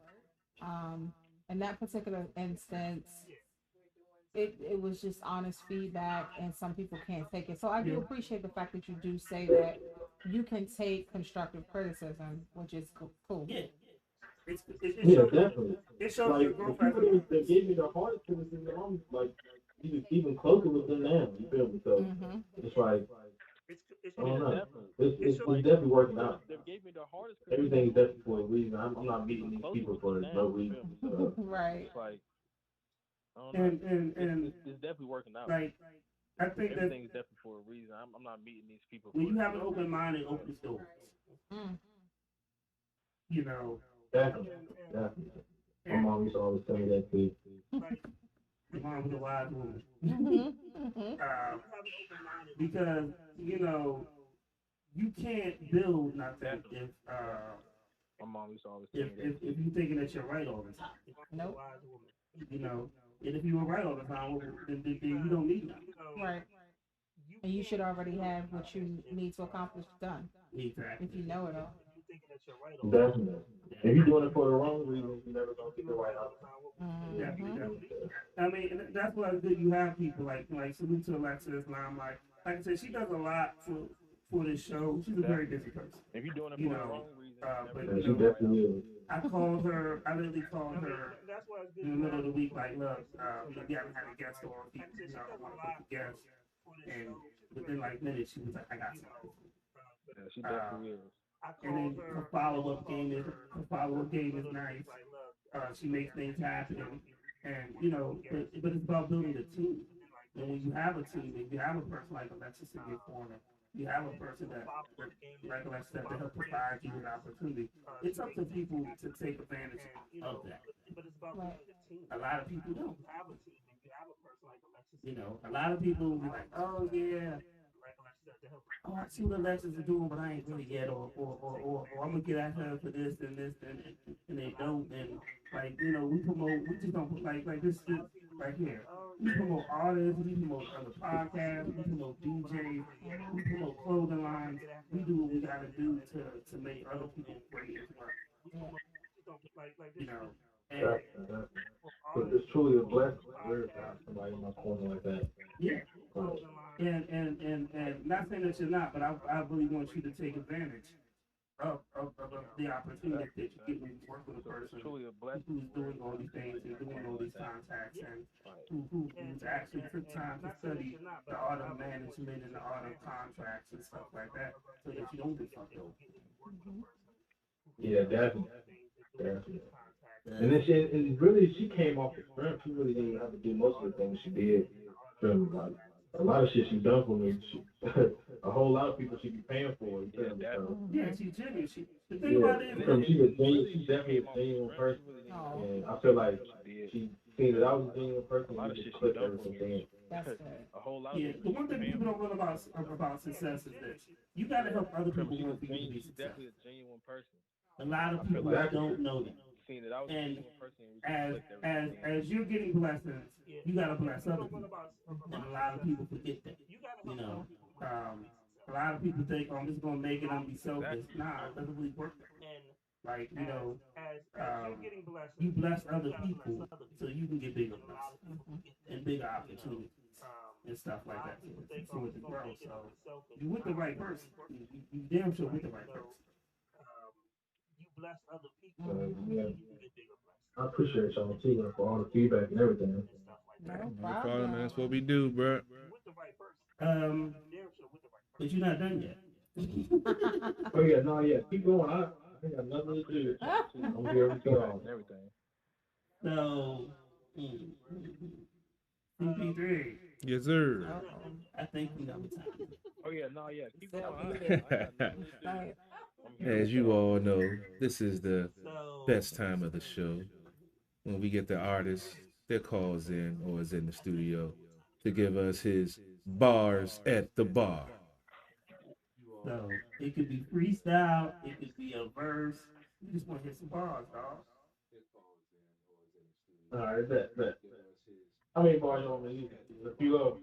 How many you want to give us? This is your time to shine, dog. We got time. We kind of know the owner of the bar, so we got time. All right, bet. How many bars you want me to use? I'll be balling like I'm Jordan, don't hit me while I'm recording. They told me I wasn't important, now I'm pulling up in forward. My brother deaf, I should be mourning. I brought my Glock every morning. Fast car engine, Jeff Gordon. My heart empty from poor. Yeah, that's about it. That's all I'm gonna get y'all. I heard something about a Glock. That's all. I like my brother deaf. I still be mourning. I grab my Glock every morning. He does that every day. Right. You got to. Gotta keep that joint clean, man. Boys got it. You get the wrong way for real. Oh shoot. So your brothers have passed? My brother. Yeah, two of my close friends, they're like brothers I grew up with. One of them and the other one was like a role model to me. They passed away. One of them passed away in 2019, and then another one in 2018. Yeah, everything. So I feel like everything is pushing me to do what I'm doing right now. Everything that happens to me, everything I'm going through, traumatized wise. I mean, it's a good thing you have music because it helps you cope. Yeah, it definitely helps. I'll probably do another one. I'm not even gonna lie. you know, one of the things that I do this show is because it's therapeutic to me. I feel like everything is Me and CP3, one of our close friends, Black GLP, passed away 2 years ago. He just got me started in the podcasting. And then literally a year before he passed away, my cousin John passed away. Me and him used to rap together and stuff like that. So this show helps me keep the connection into music, but also it's therapeutic that for me that helps me, you know, to release some of those frustrations and pain and anger. So yeah, really cope with everything. Definitely. You got something, Lady Internet? Not much. I don't have another question. I do have a statement. I love your vibe and your energy. Definitely, it's your breath of fresh air to the point where you're young, but you have those solid old school background. You know, I love it. I love the fact. Well, you should have seen me. I don't know if you're watching right now. I think we were on camera, but when you were giving your top five, I was just like, oh my goodness, you know, it really struck a chord with me. And I do like to see young artists who have positive mindsets, good head on their shoulders, excel. So definitely, I wish you well. Of course, we're gonna keep in contact with you. Make sure that you update us on things that you're doing, but we definitely want to see you succeed. So keep us posted. Appreciate y'all. I definitely will. Definitely will. What you got, CP3? I just want to check out some more of his music, man. I really don't have nothing else, man. She said it was a great interview.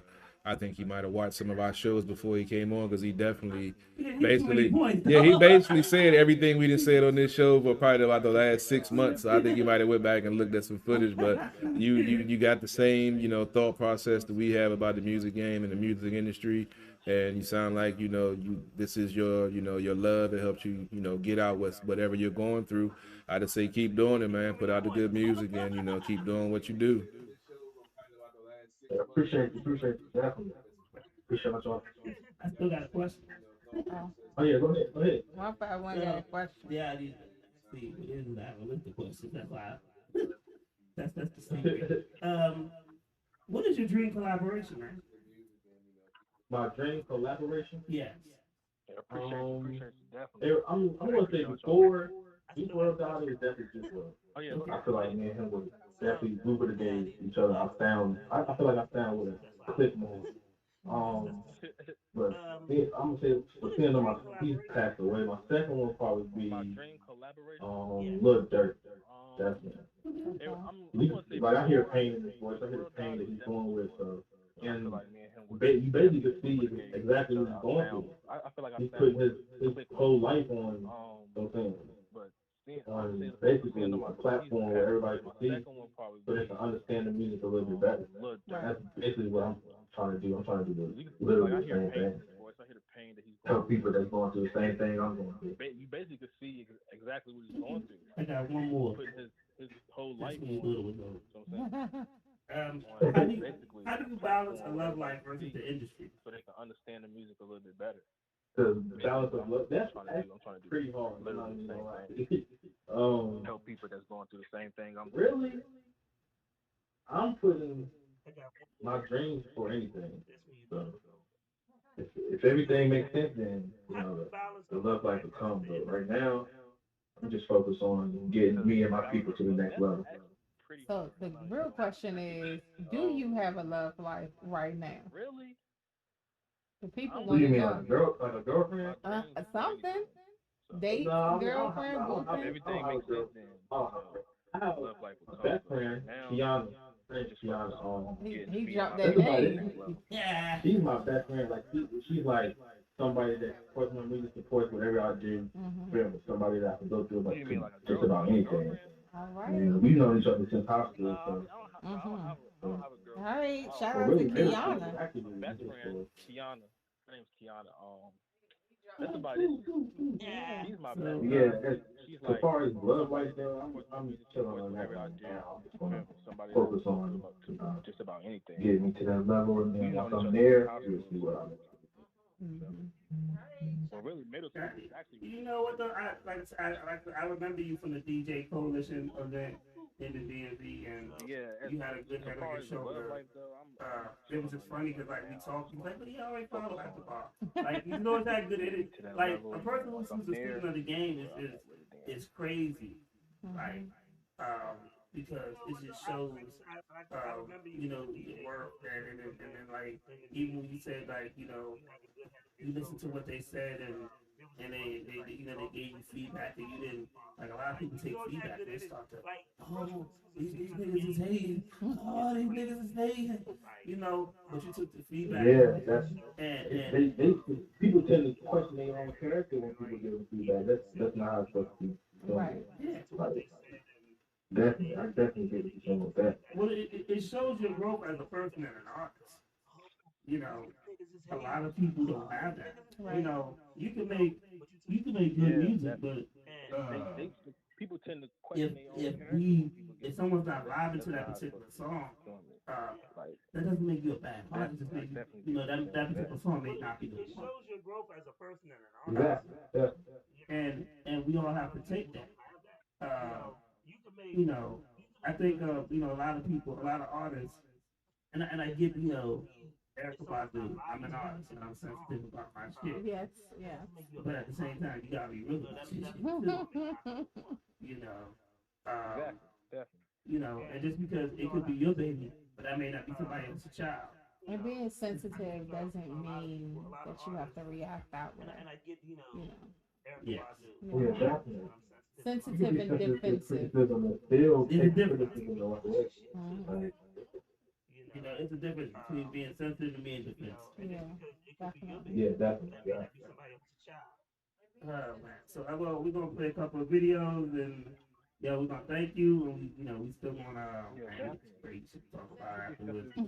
You still tune in. We still gotta talk about this this crazy ass love letter that CP3 got.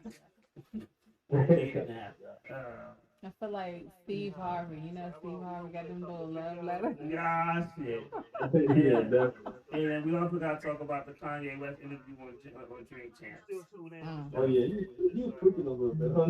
Well, then you may want to stay tuned into the show because Yeah. I'm gonna say some real shit because some of the stuff I don't think he tweets, and I'm gonna explain why.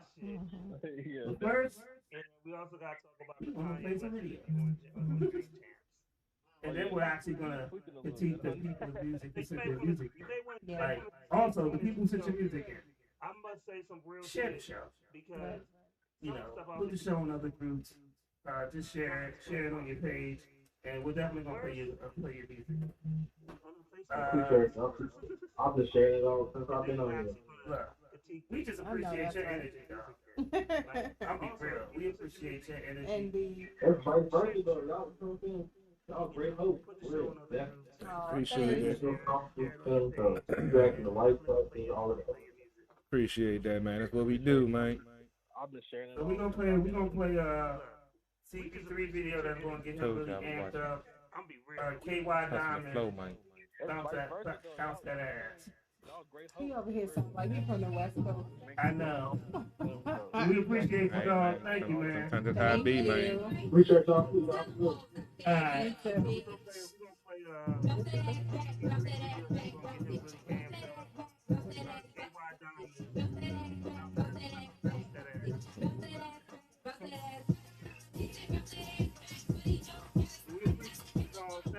GDP ready to go to the club after this song.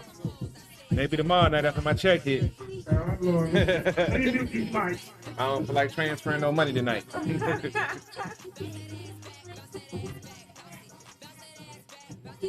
go.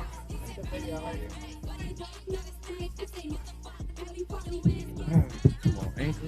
You said what? No, I'm trying to log into all of my accounts, and the Anchor account I got the password, but it's not letting me in.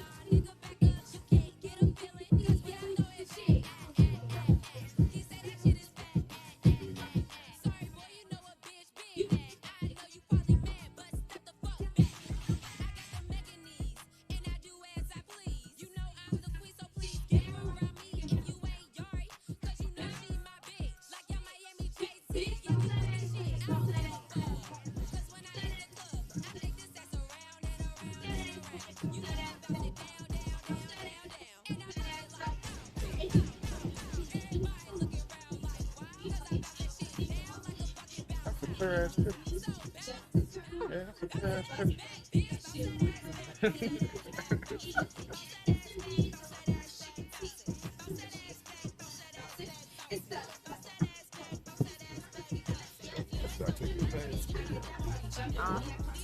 I don't know why it's not taking my account. Same login. I'm just trying to figure out why it's not letting me in. I gotta upload the show tomorrow night.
I feel bad for Lil Jordan. That's the first start. He threw the interception. You're not smoking, man, that shit I smoke. It's really that stuff out that I make a nigga choke.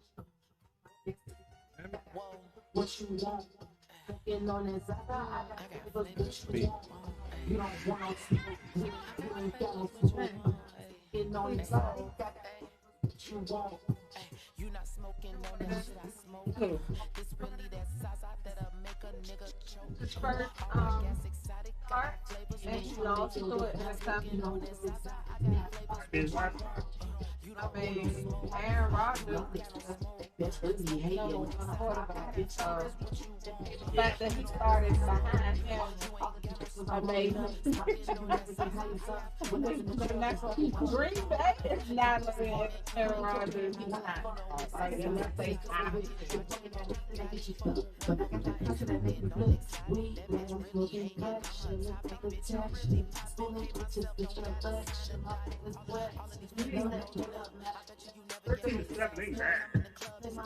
Could be 40 to 0. This is the first time. Wasn't too bad.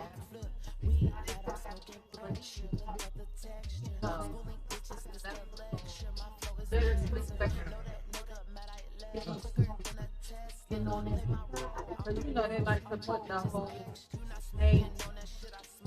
Yeah.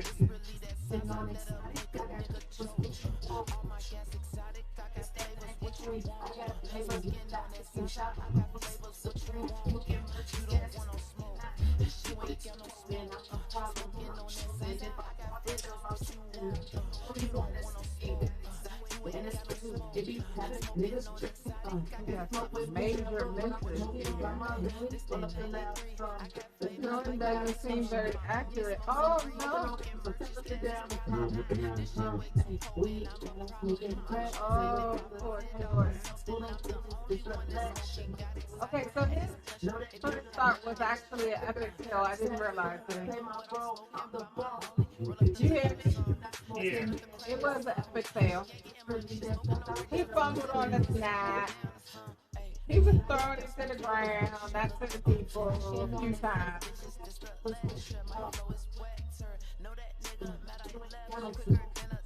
Poor thing.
How you really look to me, that's a man.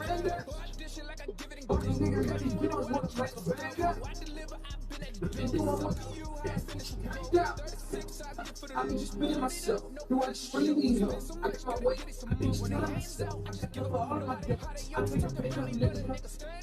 Niggas wanna really watch how you really walk up to me. Niggas got to five. Niggas. All these niggas got these drums with them like a band now. I've been doing what I want. That's what you can't get. Do I just really need help? I got my weight up. I be just being myself. I got love for all of my dogs. I take a pay cut. Some niggas gon' really gon' ride. Some niggas gon' really gon' slide. So go say a prayer. We ain't never gotta slap five. Niggas just pay your tax. Call me the man. I got the joy. The club smash. I'm gonna finish. Giving me sex. I got a slack. Sweat on my ass. Count up on the digital dash. Ain't been just losing. I'm living these facts. Never go broke 'cause I got me a stack. I could never ever live in the past. I gotta wake up and go get the bread. I gotta go ahead and clip up the smash. She all in the feelings, she giving me sex. I got a slack, sweat on my ass. Count up on the move, that's a digital dash. Ain't been just losing, I'm living these facts. Never go broke 'cause I got me a stack. I could never ever live in the past.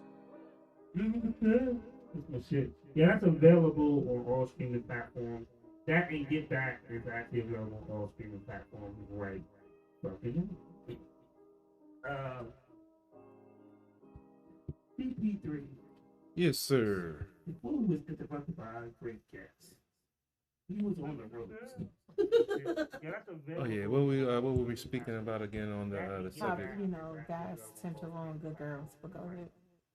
Oh, but it also goes the other way when you have girls that are scarred or damaged that ruin good guys also. I didn't say that didn't happen. I quoted your boy, the great Hove. Okay, once a good girl is gone, well, once a good girl's gone bad, she's gone forever. And I said there are some men out there who like to do that. And I said I may possibly be sitting here on the show with one. That's No, all. I don't like ruining good girls. Have you ever ruined a good girl? In my past, yes, I can honestly say when I was in my toxic You stage, just I might didn't have. enjoy it. No, I just didn't. I didn't realize what I was doing. I was caught up in the life that I was living, and now looking back after having, nieces and nephews, and understanding the impact and how things go, I realized some of the things that I was doing, might have, made some young ladies, not give a good guy a chance because of some things that I did.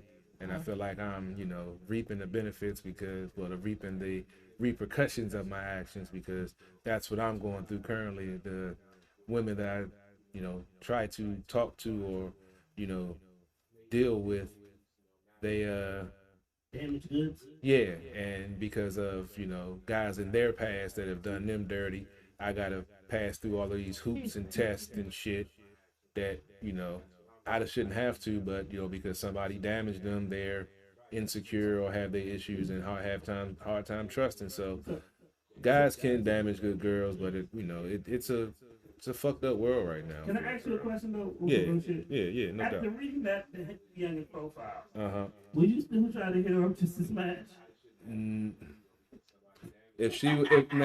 Like I said, I don't call anybody ugly, but if I was more attracted to her, possibly.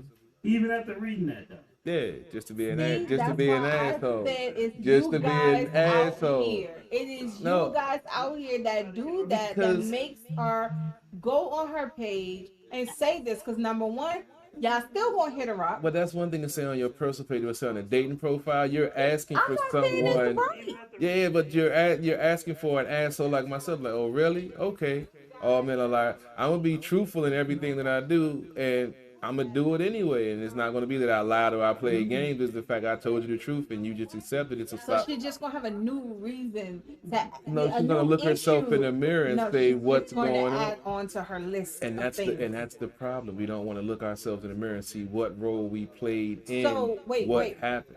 So when I said that I blame the men for her little post on her site, you need to understand that you just said that you would, if you were more attracted to her, you would still try to holler at her. So understand the role that you play. But I would do it as a trolling thing. I wouldn't honestly try to smash. Understand the role that you play. Bob Williams, we got your music. Stay tuned. We will be reviewing it. But me being me, I can honestly say I would probably flip it into a discussion. Because I do that all the time. I start shit. I would still hit her up just to see where it would go. Because I'm bored. I don't have shit to do sometimes when I'm at home. Are you going to try to fuck on the first night? Nah, I don't do that anymore. I don't do that anymore. I mean, because it's a double-edged sword. The couple of times that I didn't try to smash the first night, the chick got blown because I didn't try to smash it. And then when I do try to smash the first night, the chick get blown because I'm trying to smash it. So I was like, fuck it. The ball in her court. If she take the draws off, I'm going to hit it. Oh my God. I'm just saying. Oh my goodness. Shit. It's a double-edged sword. So if you was more attractive, you would hit her. Yeah, just to see what would happen. But see, I'm not on that trying to play games and shit. But see, here's the thing. She's clearly the start. Yeah, she's hurt. Yeah.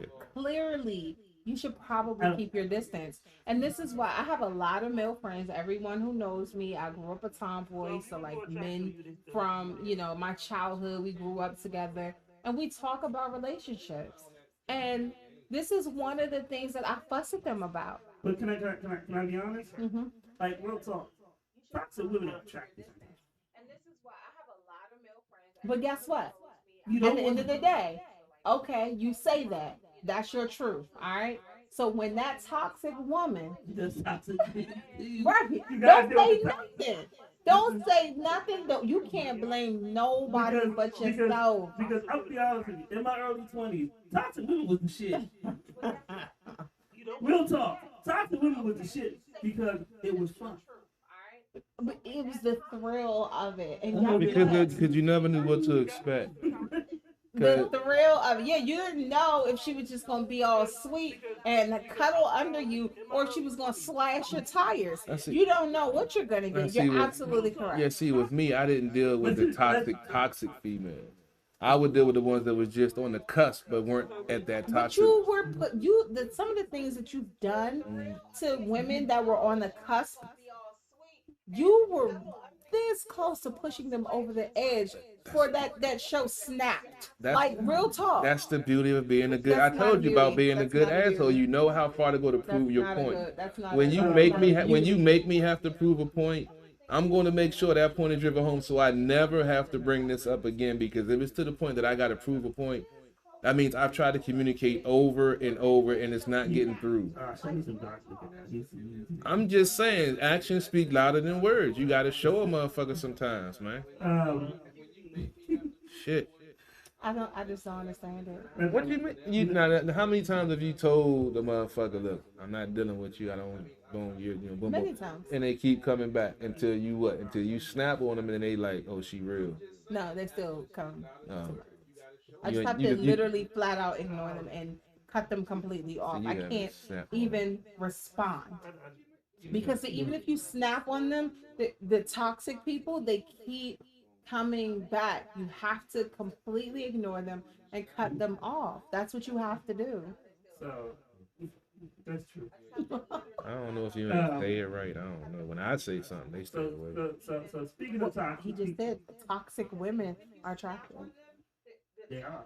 So if I am snapping, they're like, "Ooh, she feisty. I like that." Yeah. What? And then I can be really mean to a guy, like really. Yeah, I have said some things to some people that were extremely mean, and they would still be in my face. My friends think it's the funniest thing ever. You know what that means? What? They don't one of them dudes that be calling them phone lines that be getting humiliated on the phone and they pay No, for I it. mean, No, it's everyday people. but it's not. Yeah, them the ones that be But it's doing not it. just men. Because, man, I once told a girl. She said we were equal. I said, "No, but if I lift my shoe, I couldn't find it." And she still has it. Well, I said some foul shit to females and still got the pussy. Exactly. So what I'm saying is, if you want somebody completely gone, you have to draw a line. If they cross that line, you cut them off. That's the only way you can handle it. Yeah, because think about it though. And then you can't be mad when they show up when you invite them back. And when I say that is, we as men get bored, right? And we will call up. We know that we don't even want to fuck with this chick. But we'll call her up because she's easy. We know that we bored, we need to smash. We'll call her up. It wasn't even that for me. I would just do it just to see what the reaction was like a year later. You get bored. Let me finish. So we call her up knowing we're going to smash, right? Or do whatever. And then we know we don't want to do it after we hit. But guess what? She calling. And I've had chicks call my mother. I've had chicks pretend they were pregnant. I had a man call my grandmother. I had a chick call my mother and call me for 3 years randomly to try to tell me she was pregnant with my child. Still. Just out. Like, that's how toxic. But and here's the funny thing. When she would call, my mother would be like, she would never tell the lady I never lived there. She would just say, he's not in. I had a chick call my mother And she would literally, one day she called me, and the only reason she stopped me because finally I got bored one day, and I was like, she's like, I'm going to tell you have a baby in Texas and you're not taking care of it, and I'm going to tell your mother. And I was like, you know her number, right? Yeah, I was like, call her. And she was like, what do you mean? I was like, call her. I was like, you think I really believe that you have a secret child, that means you have a secret child in Texas? Like, call her and see what happens. You have to eliminate the avenue. And the thing is, I had to eventually just cut her off. Yep. Because the more I gave into the situation, dog, if I would have just cut her off a long time ago, we wouldn't have had 3 years of pettiness and bullshit. But we did.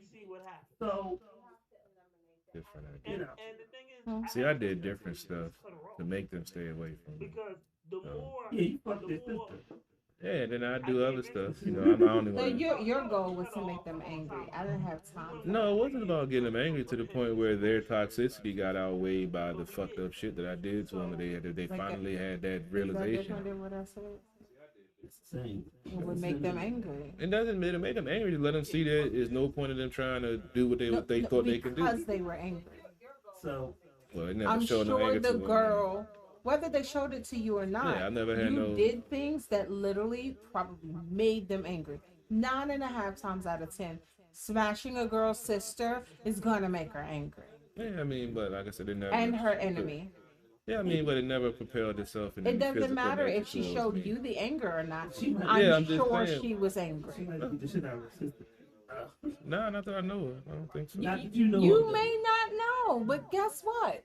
I can guarantee she was angry and had some very harsh feelings towards Her sister you may work with her and your mental sister. health. But we was already broke up when she found It out. doesn't matter. Mm. Guess who wasn't gonna get a call? Hey, how you doing? Hey, big head. You wasn't gonna get that. Why? Because she was angry. Speaking of toxic and people and craziness, this is transition to Kanye West. He is toxic. But he said some real shit. And he said some shit I agree. So he was asked about Big Sean, and he said that, you know, Big Sean was the worst thing that I've ever, the worst person I've ever signed. And he said Big Sean and John Legend. He said the reason why was, he was like, when I was running for president, him and John Legend both said something, you know, negative about it. And he said, outside of, you know, whatever their political funds is, acting changed our lives. And they shouldn't allow themselves to be used. And I agree with that. We can beef. If you my boy and you need to tell me something, we don't have to do it. You don't have to do it on the world stage. It's some things of just shutting the fuck up and saying, I'm gonna holler at him later. They shouldn't have been. And like I said, my late great partner, Black GOP. It's in his name. He was a Republican. We would disagree on politics and a lot of things, a lot of times, but that's a conversation that we have in private. That's not nothing in public. Right. We would even disagree on certain guests on the show, but once again, that's a conversation that we have in private. Not that we do public. Right. We could be arguing 5 minutes before the show. Hey, what's going on this time with you radio? We're the tag team champions of the universe. Blah blah blah. I'm 151. This is Black GOP. Whatever. It's just certain things that you do. He was like, I know Big Sean's mother. And he was just like, for them to say negative stuff about me when I changed their life, I felt this way. So what negative things did they say to you? And see, the reason why I say that is because this is Kanye. Yes. And to him, negative may mean that they're just strictly disagree. So I don't know. I couldn't find what they said about him publicly, but I could be the first to admit that the Kanye that he was when he signed John Legend and when he signed Big Sean is not the Kanye that we know today. Yeah. So is it right to hold them to that if they only just said they disagree? I remember John Legend said, I don't know what word. I remember Chrissy saying something, but I don't really and I don't remember what it was, but I remember Chrissy saying something, but I don't remember John Legend saying anything. So if they're bashing him, like, bashing him and his character for unnecessary reasons, then I agree with Kanye. But if all they said was that they disagree with Kanye, or let's say they said he changed, then I'm gonna have to disagree with Kanye. But we know Kanye is sensitive. We know Kanye is a little off his rocker. We all know this. So I don't want to, if I was friends with Kanye, I would literally say no comment, because it would hurt my soul to see him spiraling the way that he does sometimes, if I ever held him at a high regard. If you look at Jay-Z won't comment on Kanye. Well, he did. Right now, he won't. He did. Recently, meaning recent. So one of the things that Kanye brought up was, because they definitely had their words. Yeah, but at the same time, Kanye publicly said some things about Jay-Z. Yeah, and Jay-Z publicly said some things on this but what I'm saying is, but what he said was this. So Kanye had brought up the whole Just Blaze stealing his sound, and Jay-Z did the most politically correct thing he could do. He said he was disappointed in Kanye's comments because the whole purpose of the Blueprint album was we were looking for soul samples. So we wanted to make the album soulful, and that's the sound that we chose. Right. Which is true. If you listen to the Blueprint, the first Blueprint, it's a very soulful album, and it needed to be. So he said he was disappointed because he should have just Blaze. But here's my thing. I've heard Kanye say some really negative things about Jay-Z. Yeah. Publicly. But Kanye is upset with John Legend and Big Sean. It needed to be. So he said he was disappointed because, But you did.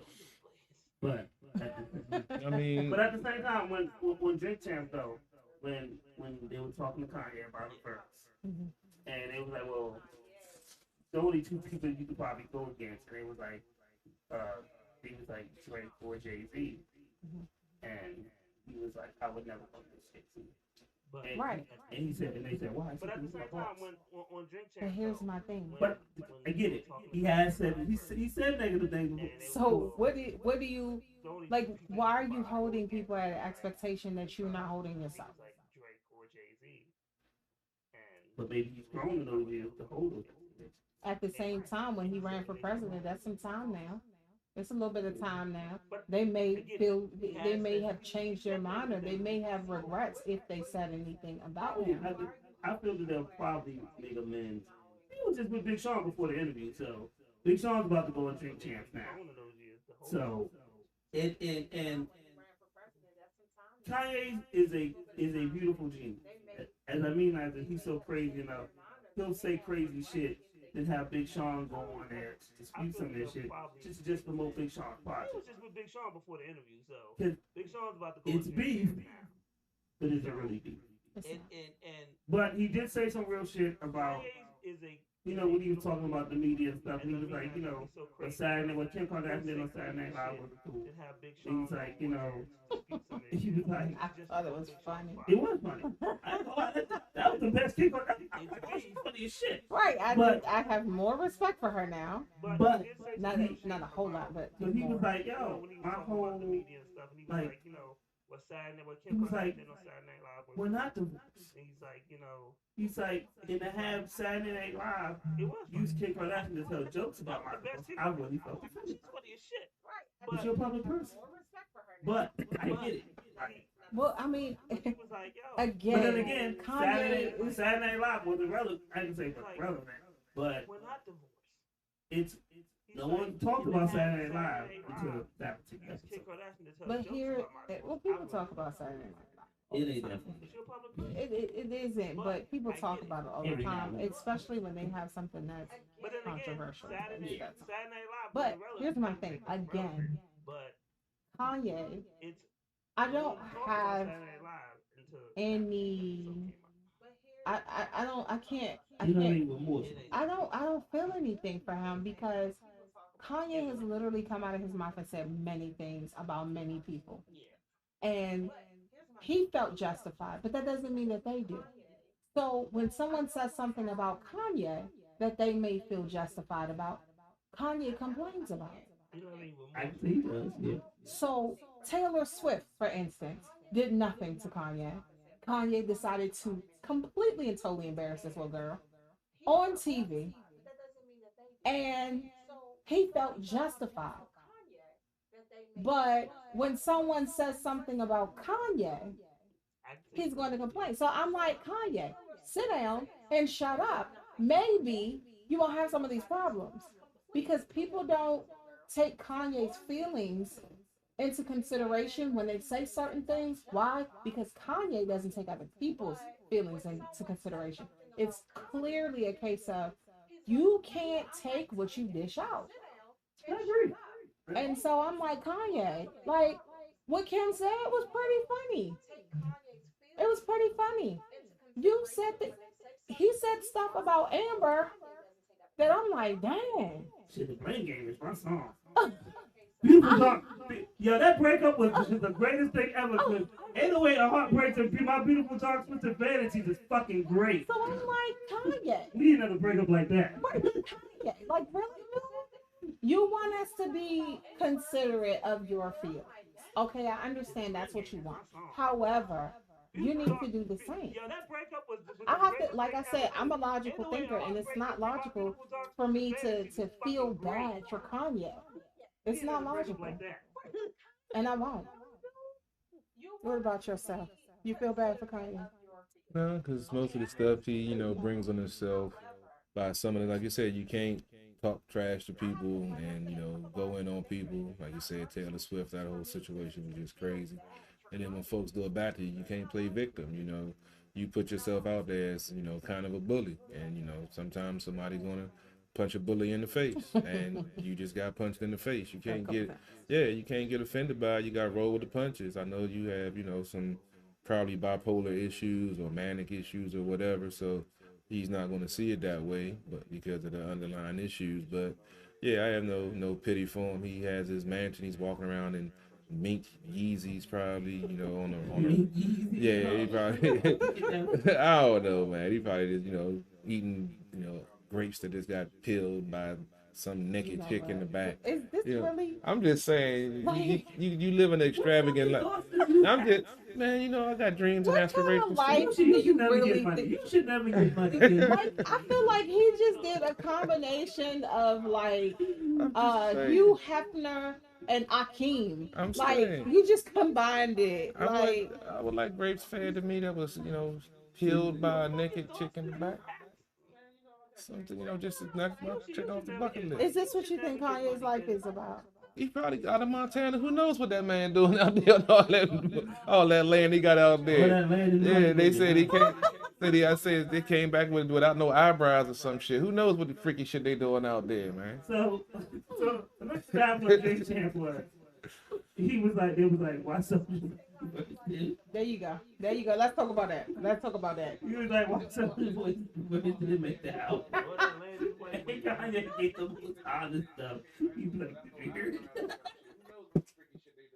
So Soulja Boy was bad. Yep. And Soulja Boy had a whole tantrum. Like, real talk. But Kanye did beat Soulja Boy up. He's like, he's one of the most influential. But let's be honest. If we're talking verses, Soulja Boy's not right in the Hot 16. But let me 14, 8, or 4. I have a unpopular opinion. I'm not a Soulja Boy fan. Soulja Boy's rant. If you take all the screaming and hollering out, Soulja Boy had a valid point. If we're talking verses, and I actually agree with Soulja Boy's not right now. Against Kanye. Here's the reason why. Soulja Boy had receipts. He always does. I'll give him that. He's a little weird. But Soulja Boy showed text messages between him and Kanye. Kanye told him the verse was hot. Yes. In a text message. But then publicly said it wasn't. I'm confused. This what we doing? But you don't want John Legend and Big Sean to talk about you. But you literally told Soulja Boy that this verse was hot. It don't matter. Don't tell that man it's hot. It ain't gonna tell the public that it's not. That come on now. Someone leaked it. Soulja Boy leaked the verse. Yep, he did. And it was trash. It was. He shouldn't have never. Number one, he should have never told that boy that it was hot because it wasn't. Yeah, that's the first problem. That's the first thing he did wrong. Well, actually, we're gonna bring it back some more. The first thing he did wrong was think that Soulja Boy was going to be able to produce something that was good. Okay, that's the first thing he did wrong. I'm just being real. This is Soulja Boy we talking about. He can make a little beat, but spitting hot verses is not his thing. That's true. Okay, so that's the first problem. Then he had the little boy amped up, and he's like, "Oh yeah, you gonna be on my album." And then don't put him on the album. But he knew he wasn't gonna put it on the album when he heard it, and he told that little boy that it was hot. So you pull it from the album. You didn't put it on there. Then you go in public and say that it's not. He's one of my favorite rappers. But at the same time, I was talking to my man Jano Wands with Cruel Intentions. Shout out Cruel Intentions. He's a DJ, also support at the bar. But he said that Kanye once told T-Pain, but at the same time, a bar was whack, and T-Pain took it out. I was talking to and then Kanye used it on his album. Shout out Cool Intentions. He's a DJ. Too many Urkels in your circle. That's why your win for. He said, I still think it's a whack. That Kanye wants. But regardless of the fact, you see how Kanye do. But you ain't got confidence in your music, and you take it out. And then Kanye used it on his album. But just like we were saying with our guest tonight, you have other people that you think that you trust to tell you, and it's Kanye.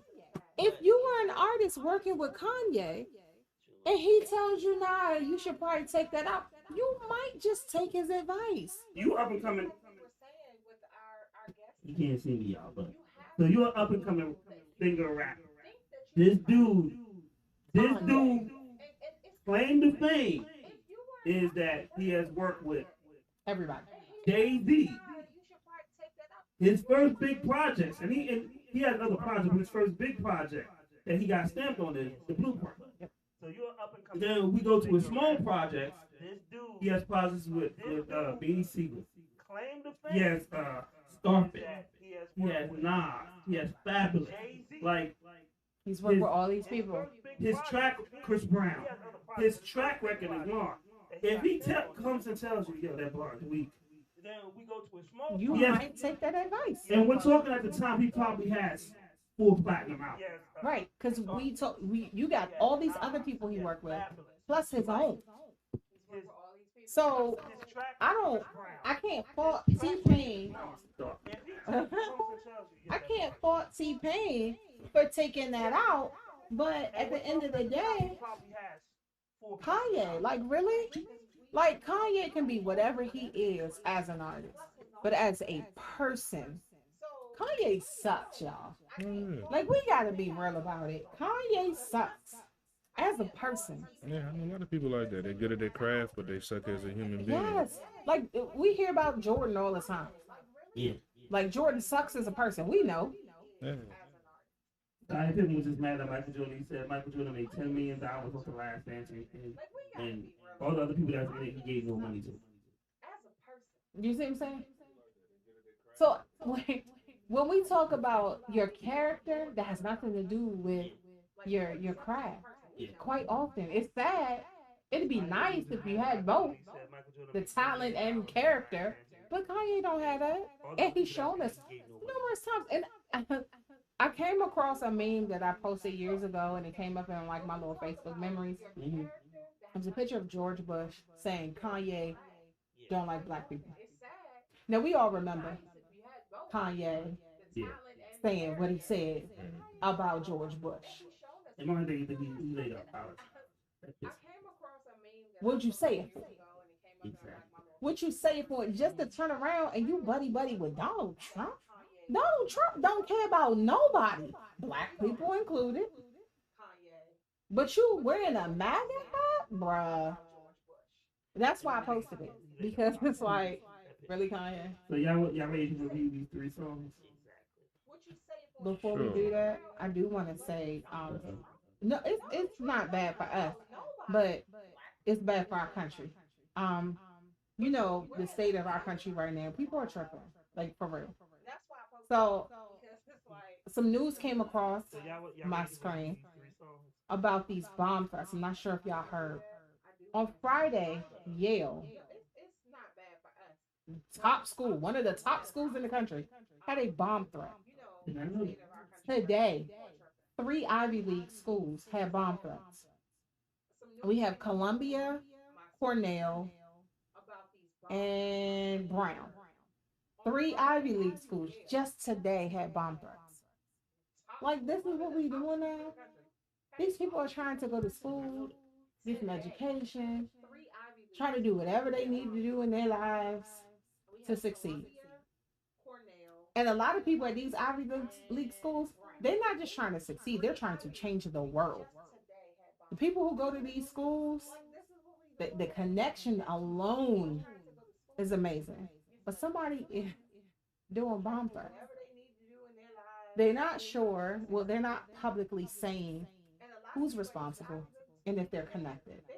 But come on now.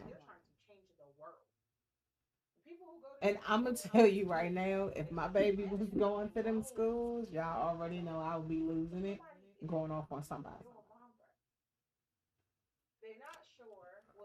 I don't even know what to say. I mean, we can talk about how crazy the world is and some of the crazy stuff that goes on, but I mean, unfortunately now, folks, especially after the pandemic, being stuck in the house for, months on end, some folks have gone stir crazy and, have their own thought process, especially with the vaccination stuff and mandates and stuff. You got people talking about they're taking away our rights and this isn't America.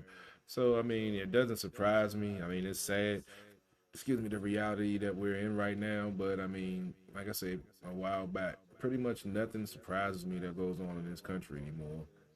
I still say I saw the writing was on the wall for me after Sandy Hook when little white kids, not just black, white kids in Connecticut got killed in school, and they did nothing. I said at that point, they don't give a fuck about anything. Well, I mean, before that, Columbine. Yeah, Columbine, but I mean, the fact that it was, teenagers tried to paint it, or they were going depressed, they were gothic. Yeah, these were innocent children in first and second grade, I believe. Kindergarten. Yeah, if that didn't get you to sit back and think maybe we need some gun laws, to change or at least, enforce them, and you stand pat on your Second Amendment, or you probably get gunned from my dead cold hands. I'm like, really, dog? After that, I've really nothing that goes on in this country really surprises me, man. It's sad. One of the things about this, we hear stuff like this, and we hear so many times that it's becomes almost right. And then when it becomes normal, we become immune to it. So we don't realize the severity of the situation. The crazy thing is, I remember riding and training in New York, and the World Trades, like, there'll be times where you be riding and there was a threat on the World Trade Center. It became the norm of getting off the train or skipping the World Trade Center. Yeah. I remember riding the train and until it blew up. The plane. Yep. The World Trade became like there'll be times where you sad riding and the state that we're in, like some of the stuff on the World Trade Center. as horrifying as it is. Getting off the train or skipping the World Trade Center. So that's my take until it blew up. The plane hit it. So yeah, let's go ahead and review these songs. You said we have 3? So you got 3.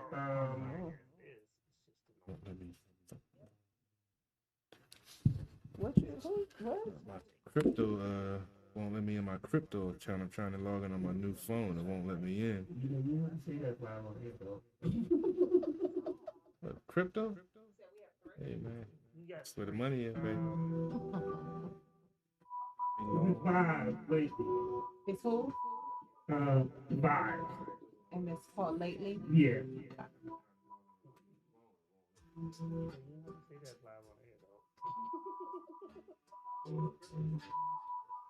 Like CP3 from the baby. While rolling up again. Yeah. Vibes. Yeah. Let me try it over the sound. Huh? I know my password that I use. Oh man, it's my. I feel like you're drunk and old. No, because I use the same. That's what I'm using. I just opened this account last week because I had to switch my cryptocurrency using a different format. Coinbase don't follow some of the ones I just bought. I got like 6 billion of one and just got 22 billion of another. If they go to a penny, we paid. So all I gotta go to a penny. That joint got like. No, that's what happened with Shib. That's how my boy he made 13 stacks off of that joint. He got it when it had 9 zeros in front of it. That joint, 2 of them zeros fell off. That shit shot up. He cashed out. That's all it takes, man.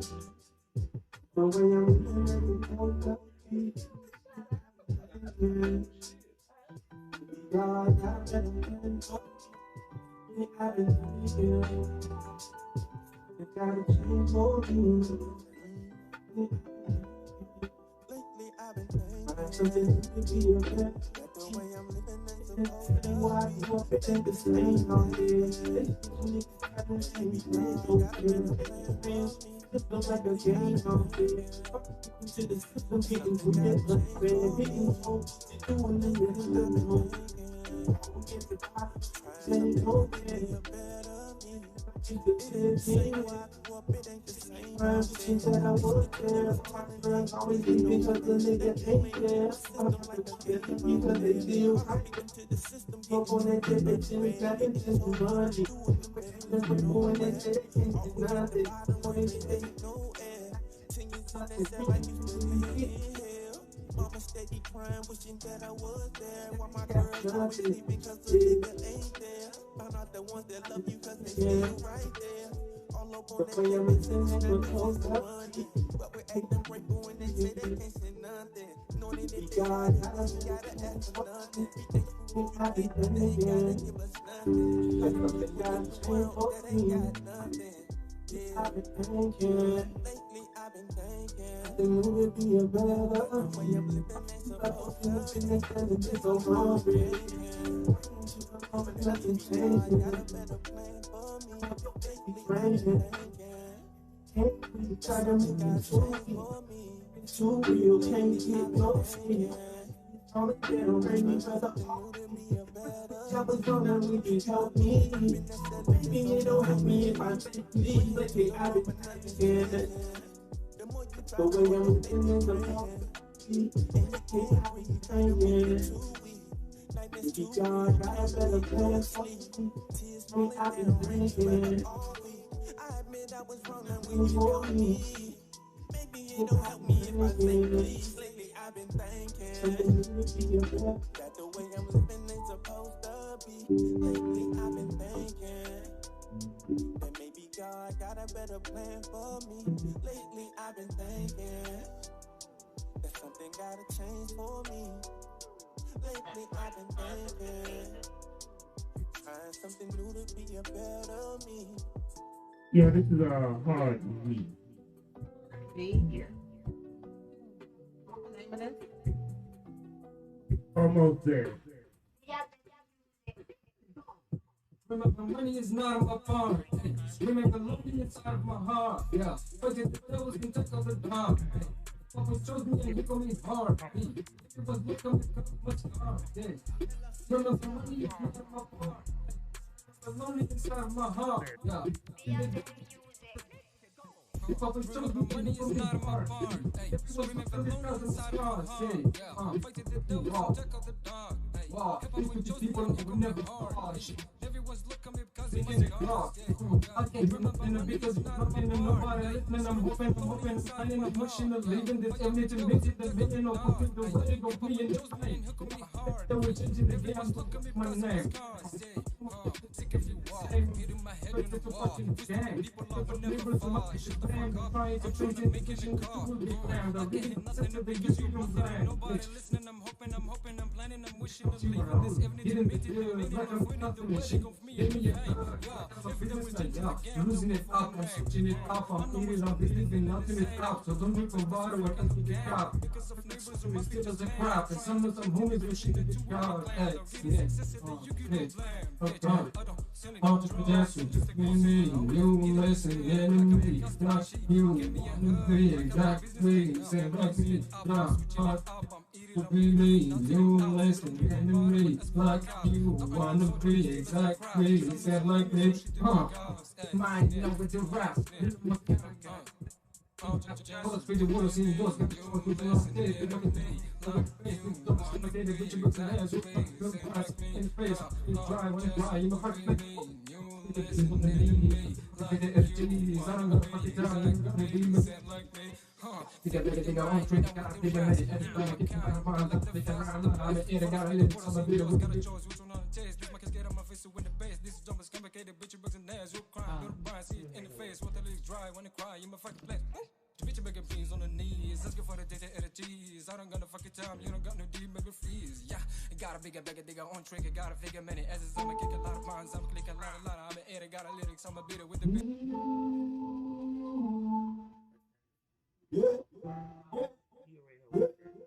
What's this? Five. Oh, so he said song. What's this? Gangster.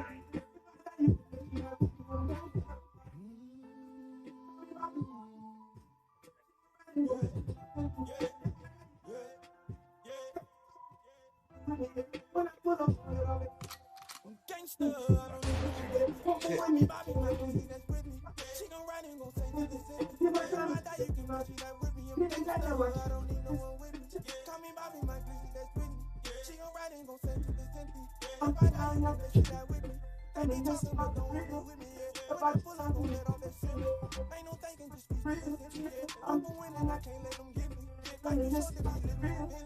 Did my time and they gave me my list. Hit the pad, now I got it on listen. Bitch, I'm painting, so that I can reminiscing with the drill.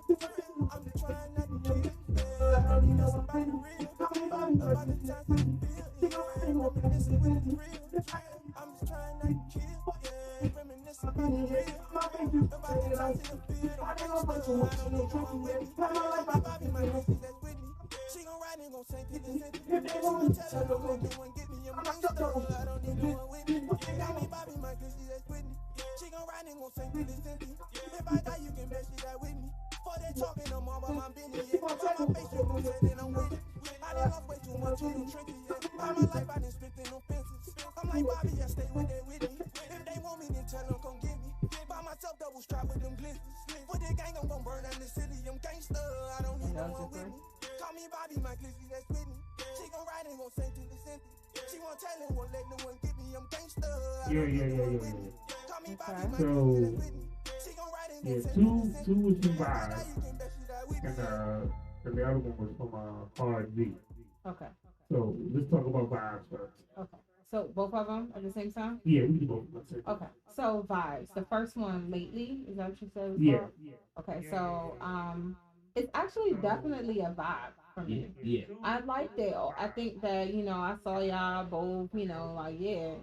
But the only thing I would change about that particular song would be the mix. It's like something was a little off with the vocals, versus the whole sound of it was pretty good. It had a good. I think it's a good song that you really want to get a mix and master with. Right, and that's what I think that he would need to do, for that song. But definitely a good song. Like he can take that song, put some money into it to make sure it's perfect. Yeah. But I like it. It definitely sounds kind of raw though. I think it's a good song. Yeah. I like both of the choices. Yeah. So Gangsta, of course it was different than the first one. Yeah. And nothing really bad about the song, but for me it just sounded like everybody else. It didn't stand out. It didn't stand out like the first one. Yeah. It's good to see that he has that versatility though. I think Lately spoiled us because we heard Lately, and then when you hear Gangsta, you kind of like the bar is set so high. Yeah, like Gangsta's a good song, but the bar is set so high. I feel like on Gangsta, something could have been done to kind of break it up. Yeah, maybe he could have sang on that, or like did his hook as far as singing, or just to break it up. But it definitely, to me, it sounds like everybody else, which I know he doesn't sound like everybody else. So yeah, I would. Like I think the bar was.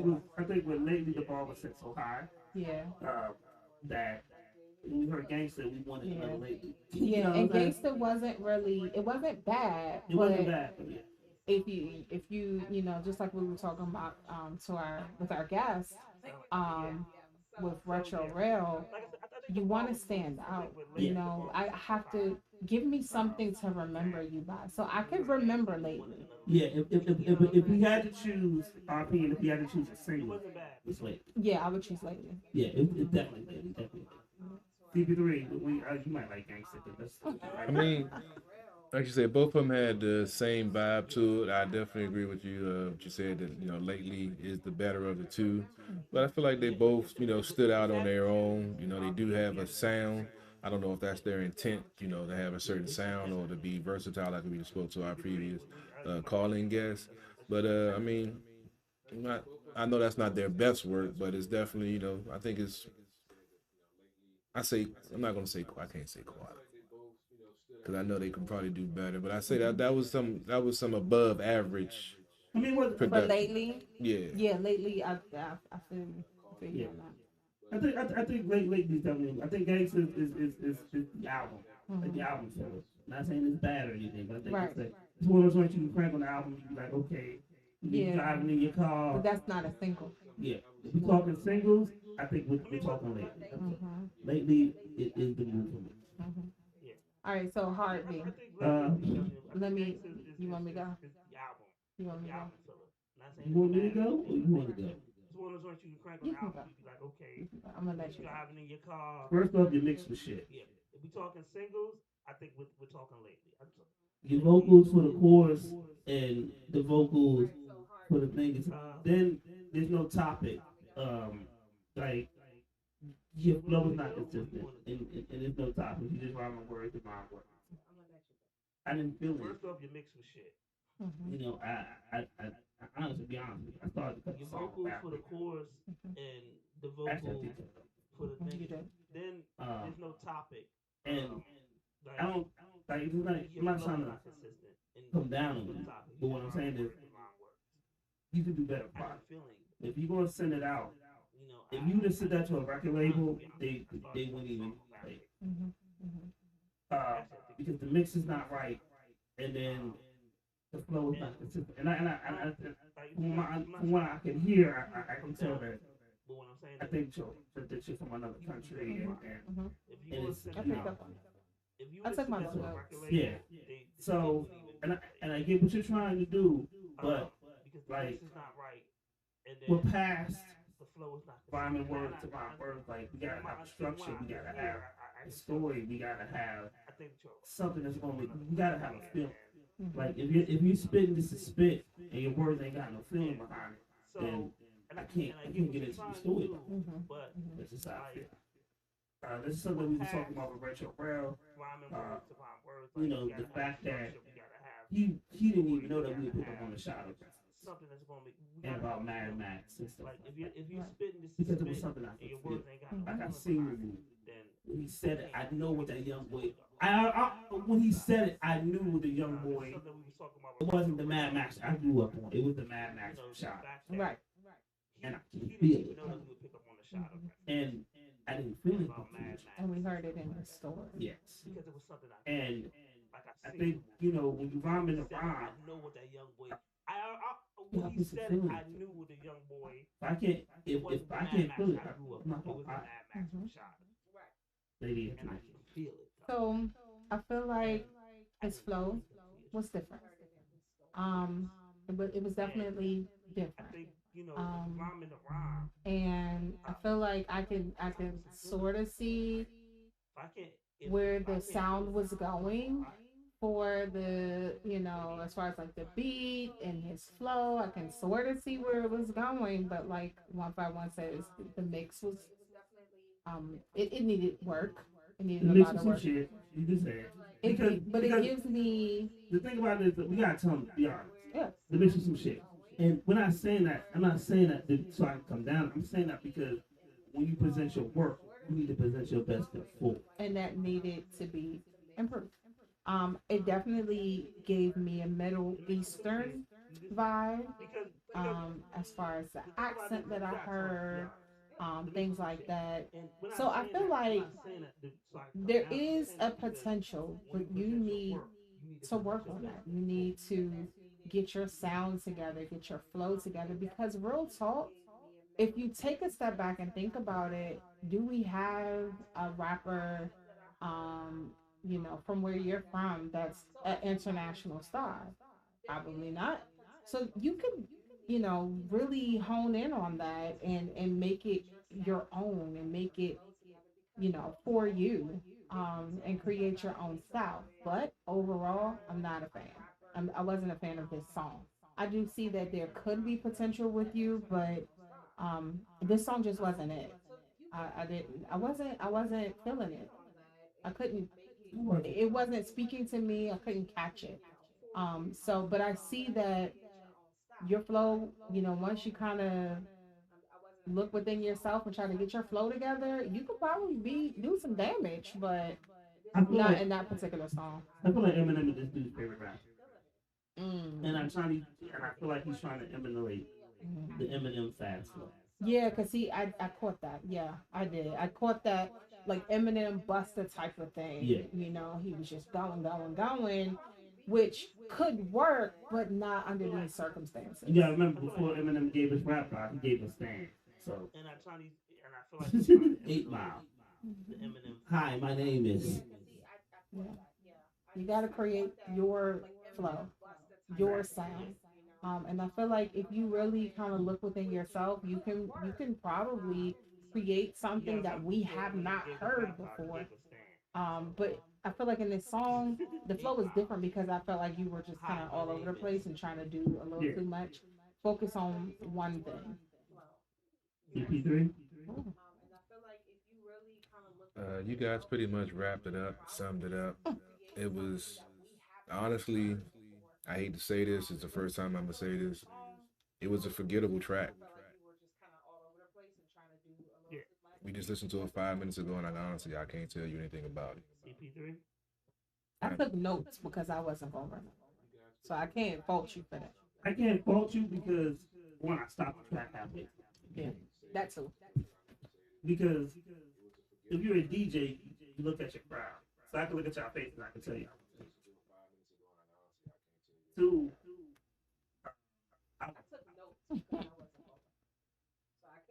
I'm not at the age where I need to listen to stuff.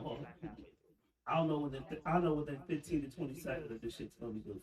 Yeah. We need something to bounce back from. So I can look at your face and I can tell you. Something to bounce back. I'm in the mood for some riff if you got some TZ. Oh my god. I don't know why that He joint is been, a super fan. He is. that Rick. joint been because it reminds fan. me of for some reason Take Six and Do you know who Riff is?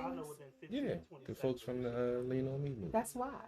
That too, yeah. But some of the stuff I haven't really, I've listened to some of the other stuff they have on YouTube. I ain't been able to vibe with it, but that joint, I don't know why, it just. Something to bounce back. Because he's just. That wasn't even the last That's just fucking what song I I want. If you just want me to play riff, nigga, just Yeah, say. of So course. November 20th at Rams Head out of Maryland Live. Riff will be performed. And I wish I could go. And there's another group that's also performing. Rough Ends will be Right, performing Rough too. Ends. Yep. So, Yep. I'll be there taking pictures and stuff. However, I'm gonna talk to these people. I'm gonna see if I can get an interview with these motherfuckers. Have them come out. Especially this is the super fan. And I sent you the thing, and I was like, "Hey," you was like, "I'm gonna see." Yeah, So I you might- need to go ahead I and might work it check because I it out. can't go, so you Yeah, gotta it's be a there. Saturday, man. You know, I do that 12-hour shift on Saturday. That shit be kicking my butt. I'd be like, yeah, I'm gonna get up and do something. Man. Get up, kick my shoes This is off. CP3. This is Riff. It's Those your gonna be people. Riff and there's gonna be women. And Rough Ends. You remember Rough And Ends? it's- R&B and women and alcohol. I don't know how you gonna miss this. Yeah, so where it's gonna be at again? Maryland Live, nigga. Oh, Maryland Ave out in the Arundel Mill? Yeah. Oh, okay, I ain't been out that joint. Yeah. Might gotta leave some bread. One by one gonna be there. Yeah, so it's what time the joint start? It don't start till like 7 or 8. Shit, I don't get off till 8. Nigga, you can be out there, you can catch you a fresh one. A sponsor. It's Yeah. Riff, and you know you love Riff. I see. It's gonna He be was hitting me women. up about paying for tickets and shit. You said You know what? you ain't paying for no ticket. Yeah, if I ain't paying for a ticket, I know I'm gonna be. I slided there. I might have to slide there. And I ain't been out that. That's what we used to work at. So I ain't been out that way in a minute. I used to have some fun out there, especially at around the mill. This is home right here. Yeah, this my joint. I used to love when it was when they changed it to Dave Buster. Jax. I remember. I used to go there too. Jax had a club in that bitch. Yeah. It's like Dave Buster on steroids. I don't know. I don't think I went there before Dave and Buster. No, I went. I definitely Nigga, went. you missed out. Hey, I mean, that's when we had our Christmas party there, and I had the married chick with me. That shit was fun. Nigga, relax. Don't leave me alone. That shit was fun. Dude still asks me about her. Oh my god. That's how bad she was. Relax, nigga. You talking about Just reminiscing, nigga. Just... I wish I was with them girls. I wish I was.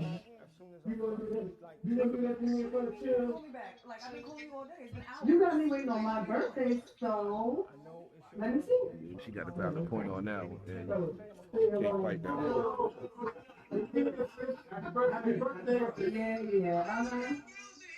So let me see. We working hard, though. You gonna do that to me in front of children? You got me waiting on my birthday, so. Hurry up. But I feel it. Yeah, it's her birthday. You out of the studio, nigga. Take care of your woman. You down out there, nigga. Bitch,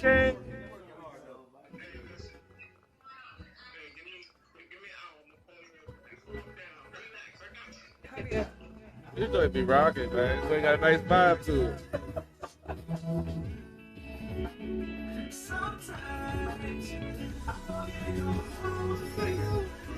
I told you, I be listening to this joint all the time, dog.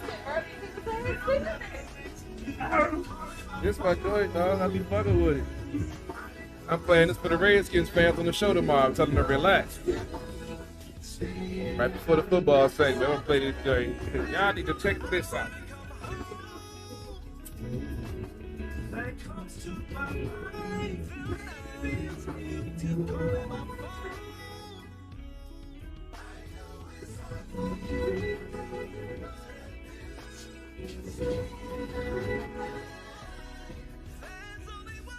Wait, so he just stopped playing it. Look what he did. He got relaxed. He got relaxed. I'll be listening to it. I'll be in the bathroom smoking a J, man. I'll be like, after a long day of work, man, I'll be like, yeah. I'm gonna relax.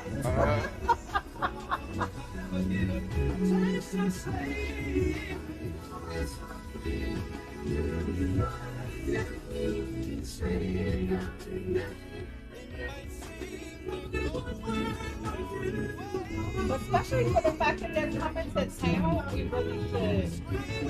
And even if it's like over the phone, but because they're coming to town, we should really focus. Especially like maybe next week. Oh, my son, brother. You want me to call? I'll call him from my computer. Right. It would be good if it was next week, if we could get them on the show, because the following week, less than a week later, they'll be here in Maryland. So that can be part of their program, because I would imagine that they will be on radio shows, right? So that can be part of their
Now he looking at me.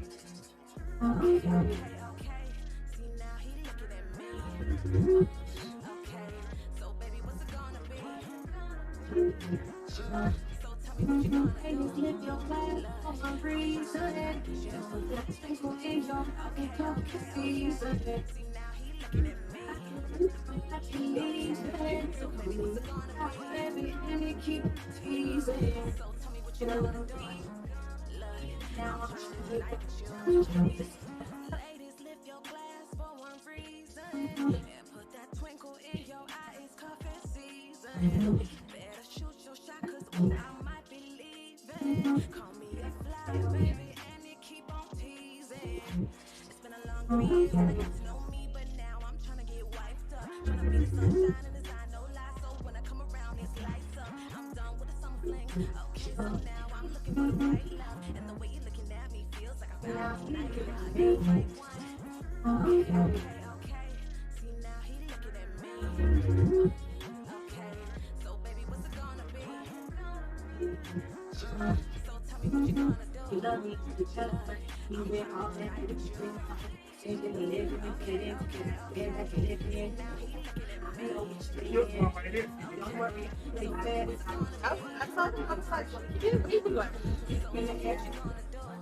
Chick, get it. Okay, for you to get this straight. Who is this?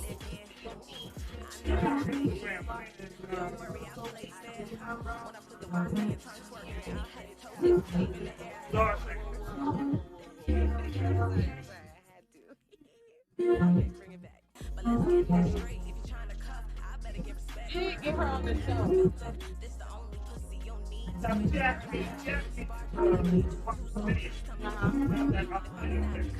me kiss and tis the season that's about to leave. Try to reenact that scene in the bay. So Gummin number 2, spin on.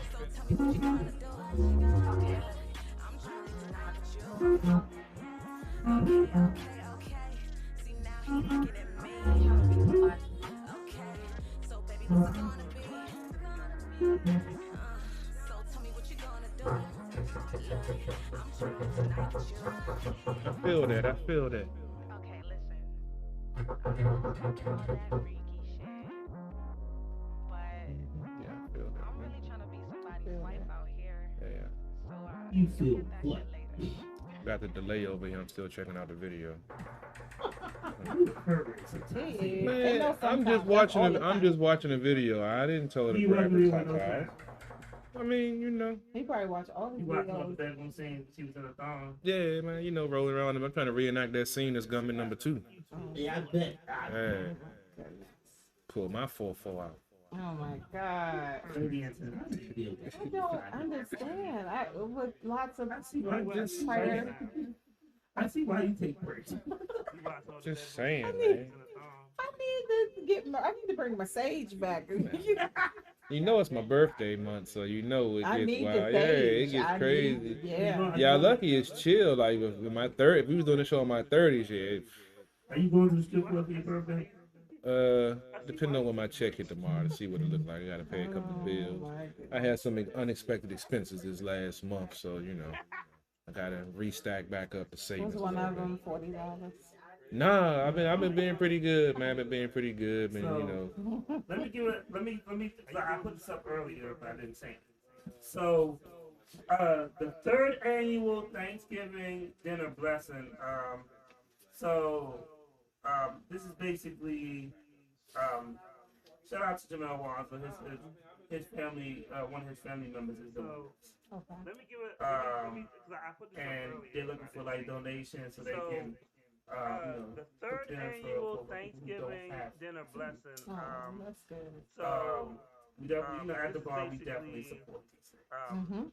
Shout out to Jamel Wanza. So we definitely put the flyer up. One of his family members is doing that. And they got the dates on it. They're looking for like 11/21. donations so they can, curbside pickup. Who don't have 10/20. So I'm going to try to any food drop I'm trying to donate to. I ain't balling, so I ain't gonna donate to everybody's food drop. Right. I'm still hungry. They got the dates on But I'm gonna try to. 11/21. Now, curbside pickup. also, 10/20. So I'm going to try to we'll have maybe not next week, but the week after.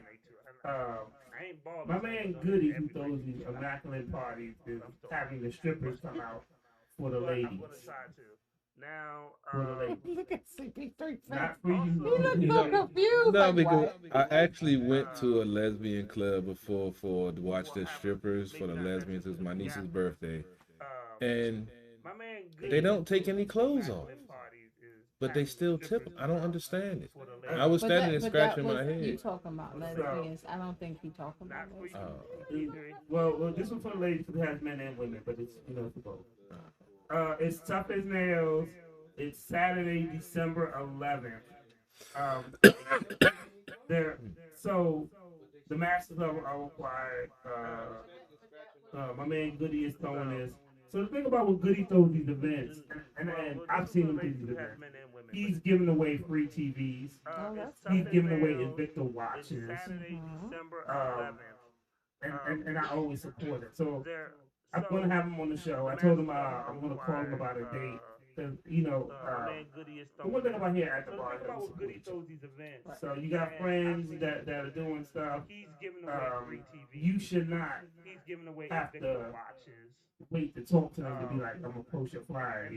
If you have any smartphone, you can download the fucking flyer and literally you can post it. Like, you don't have to wait. So I actually talked to him before I actually download the flyer and then talk to him. Because he has an event, the like, comment, and share is free.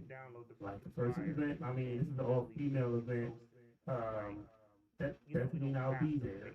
But I would still like. But you can support. I will support. It's a free. Unless you need me to take pictures and concern you there's more pictures of. The like, comment, and share. But but this is my dude, and I would definitely support his event and stuff like that. He also does stuff for domestic violence and stuff like that as well. But I would still like the flyer and share. I will support. But he actually is coming out of his own pocket to purchase. I mean, when I say a TV, we're talking about like a 55, 60-inch TV. So he'll have to come out of his own pocket and give that away. When they had the fight for when Mayweather fought the MMA fight and stuff like that, he did something special for that. When I say a TV, we're talking about like a 55. He did that for 5 seconds. It was really nice, and he gave away stuff. So he gave away he'll have to several. come out of his own pocket and give that away. I'm stingy. I ain't giving away no one. That's what I'm fight for when Mayweather. Yeah, same here. Especially if they nice. What if you gave out one that you already have anyway? The hell? Know how much these things you bought it so that you can give it out. Even if I gave the buy one get one free, I'm keeping it. Shit. Maybe if a female that I liked, I might let her borrow it. Maybe. Possibly. Oh hey, my man. God. Toe curl, baby. Toes curl. Yeah, y'all don't. Even if I I'm just saying. Because y'all terrible. You gotta work for it. You gotta earn it. Well, I do want to say, for the 20th, part of the reason why I am unable to go to the Riff concerts because I will be at Watkins Park, for their annual Trot for a Turkey. It's like a walk, for charity for people who are, less fortunate, and they're giving out turkeys to families across French Georgia County, based off of, the charitable donations. When you sign up, of course, you got to pay because it's a walk. Or I believe, is it a 5K? Yeah, it's almost 5K. It's a little under a 5K. But it's cool, and it's in the evening. So, Bob Williams came back. He had posted like 2 weeks back. I just saw Okay. that, he was back. So I'm just letting him know. The first joint was the one. Yeah. We like both tracks, but that first joint was the one. Yeah, I'm a big fan of the first track that we played. What was the name of it again? I had it in my notes. But I took my notes down. Lately. Yeah. We like both tracks. Yeah, that was my favorite The only thing that I think you could do would be the mix and master, but like definitely that's your song right there. Lately. So Bob Williams, the lately joint is the hottest. Gangster to us was good, but it's more like just a regular album track. Lately would be the single. You think lately was hot? You know. I would agree. So Bob Williams, the lately joint is three by the text. One of his the hottest. Gangster to us. She changed the number. Dang. She probably moved to another state too, didn't she? That's happened. You said that's happened. For real, I had like 3 ex-girlfriends in a row, all moved to North Carolina for some reason. Well, guess what that means. Right. They wanted the country living, man. You know, they wanted, they wanted some of that cornbread. You know what I'm saying? Yeah. I don't know. They just moved to North Carolina. Wanted to go somewhere where CP3 was not. I bet you it's a whole support group down there. It might be. You ever think about there's a fuck CP3 support group going on? I think it's in North Carolina, apparently. It's definitely possible. I did some, yeah. I was a side motherfucker in my 20s. I ain't even. That too. I wasn't as sorry, so I wasn't doing as much bad shit. But it was still some stuff there. Yeah, it was. Yes. Just say yes. Well, no, I really can't say. When we worked together, you were in your 30s. Am I correct? Some of my 30s, yeah. Try to think, my early 30s. Yes. Nah, because I was. Hold on. You was not in a relationship, don't you lie? I'm trying to remember when I was with the chick that was, because we was together for 6 years. Oh. The chick that was in Houston. But that wasn't while I was working with you. Trust and believe. We have talked about your craziness. Yeah, because that was after 2000, like 2006, 2005, 2006. Yeah. No, it was like 2000. Yeah, because it was after my dad passed in 2004. So yeah, it was about 2005, 2006. We worked together, I think, starting in 2007. So yeah, I was with her still then. You know you were. Yeah, because we was together for 6 years, and we started dating until 2005. And that's till 2011. That's when I was going to Houston once a month. I'm gonna just keep my mouth closed. Yeah, I wasn't being a whore then because I had her. You know, sending her friends. Yeah, good time. I'm about to make you happy. Oh shit, got some dollars somewhere.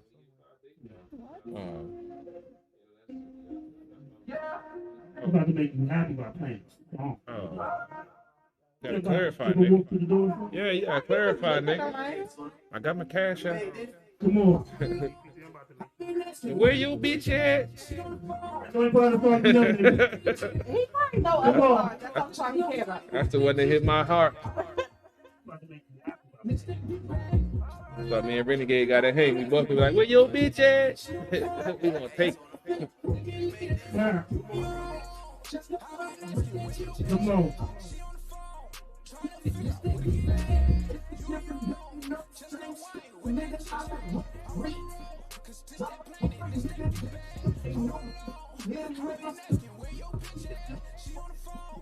No shit, God waiting for another one.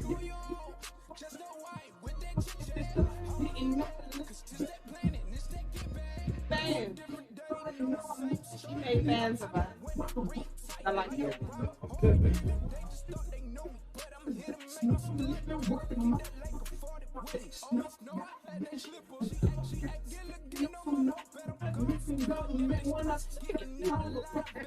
This would be rocking, right? Where you bitch at? We got that third head now. Yeah, man, it don't change. Oh God. It's all about the coming part about the 17, where you bitch at?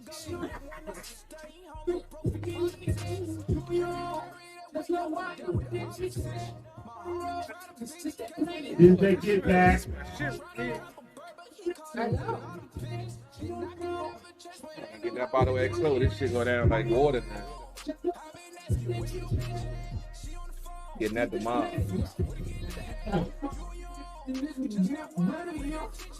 had that next week. I'm drinking that slow next week.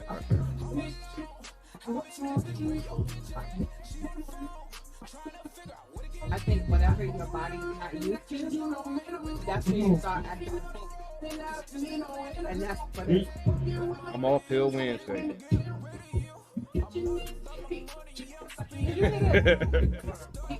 Wednesday.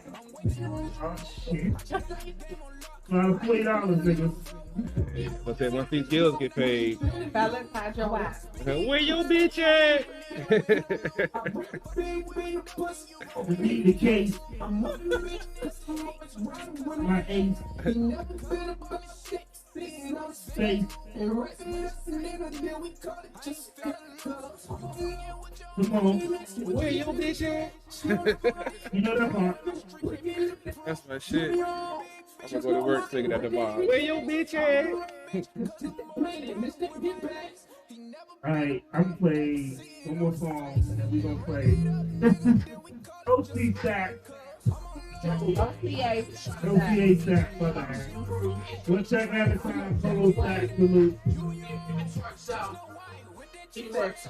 And then we're gonna play the song that he's there. Alright, let's go.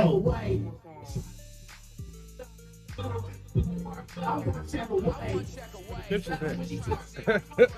What the pictures in? No. They had twerks up. You know what they doing in this joint. It's like it's hard for me to enjoy something. Is it dancing? But no, You know they dropping ones on this joint. I know somebody twerking right now with a thong on in the video once they make it. I already know. You waiting for him to make the video for this one? Probably already in the make. Probably filming it right now. Like, hey, you doing that video?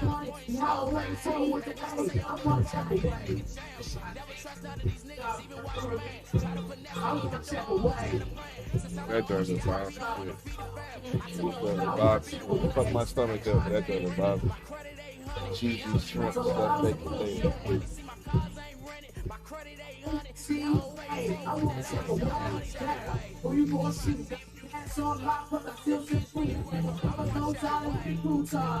Hit that pussy better with my shoes.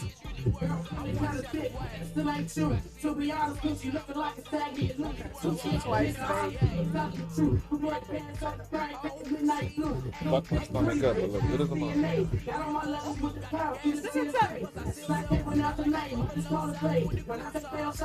That was right in the top. I was about to say, who's sending that? You don't need no more than 18. Who the fuck sending me a message? They know I'm on the show. What the fuck? I'm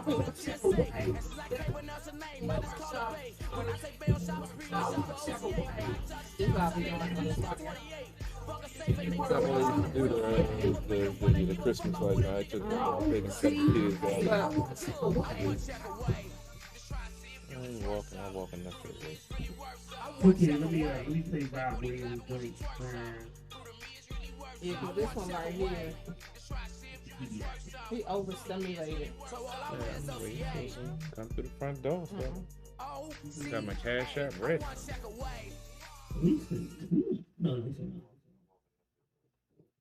Okay, let me play Bob Williams. This one right here.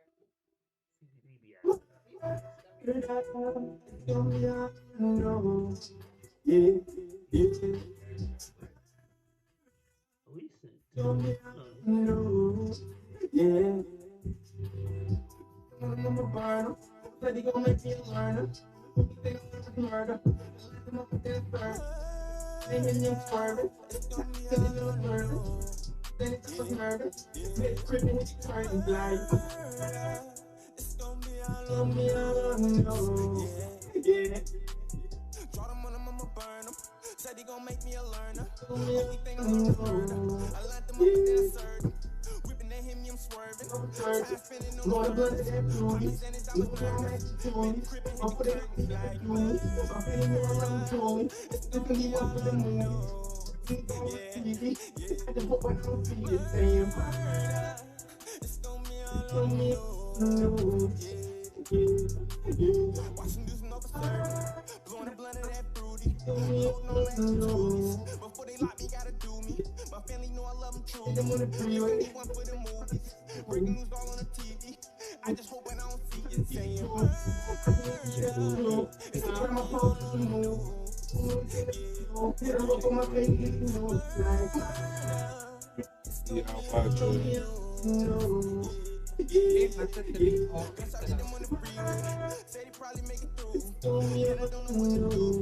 Thinking trying to keep it cool. I can't let him tell the truth.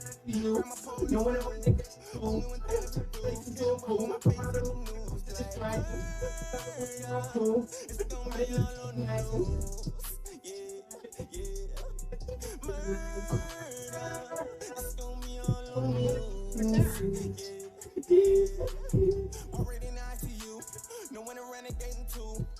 Space and two. Falling on the coast of distraction. Slide the room all cool. Yeah. Running out, I was mad. So I'm gonna say this real quick. Hard was Hard B. Hard B. You see how he just did this song? Mix right, storytelling, flow right, captivate. I'm gonna say like it had me. It is visual. It had me entwined. You see how he And it dealt with reality. Right. And you know, even the hook. Exactly. Yeah, it's gonna be on the news. Like this is a well put together song. It had me. And once again, in the comments, I told him, I said that first one was fire. I didn't really say anything bad about that first one was fire. So I got more, and he sent another one. Artists, pay attention to this. Like he took the criticism. He's like, "What's this?" And then the one he sent was even was high. I like the shit. To be honest with you, I like it too. I told him, I said that first one. I'm gonna be real with you. Lately, it's still my favorite, but lately it's still my favorite. This one is good. This one is nice. This one definitely better than the second track we heard. Definitely Gangsta. Yeah, I like this one better than Gangsta, but lately still my favorite. So. Lately still my favorite. However, I would say that this shit was hot though, and like Hard B. I'm not trying to bad rap you. I'm just trying to put you on some game.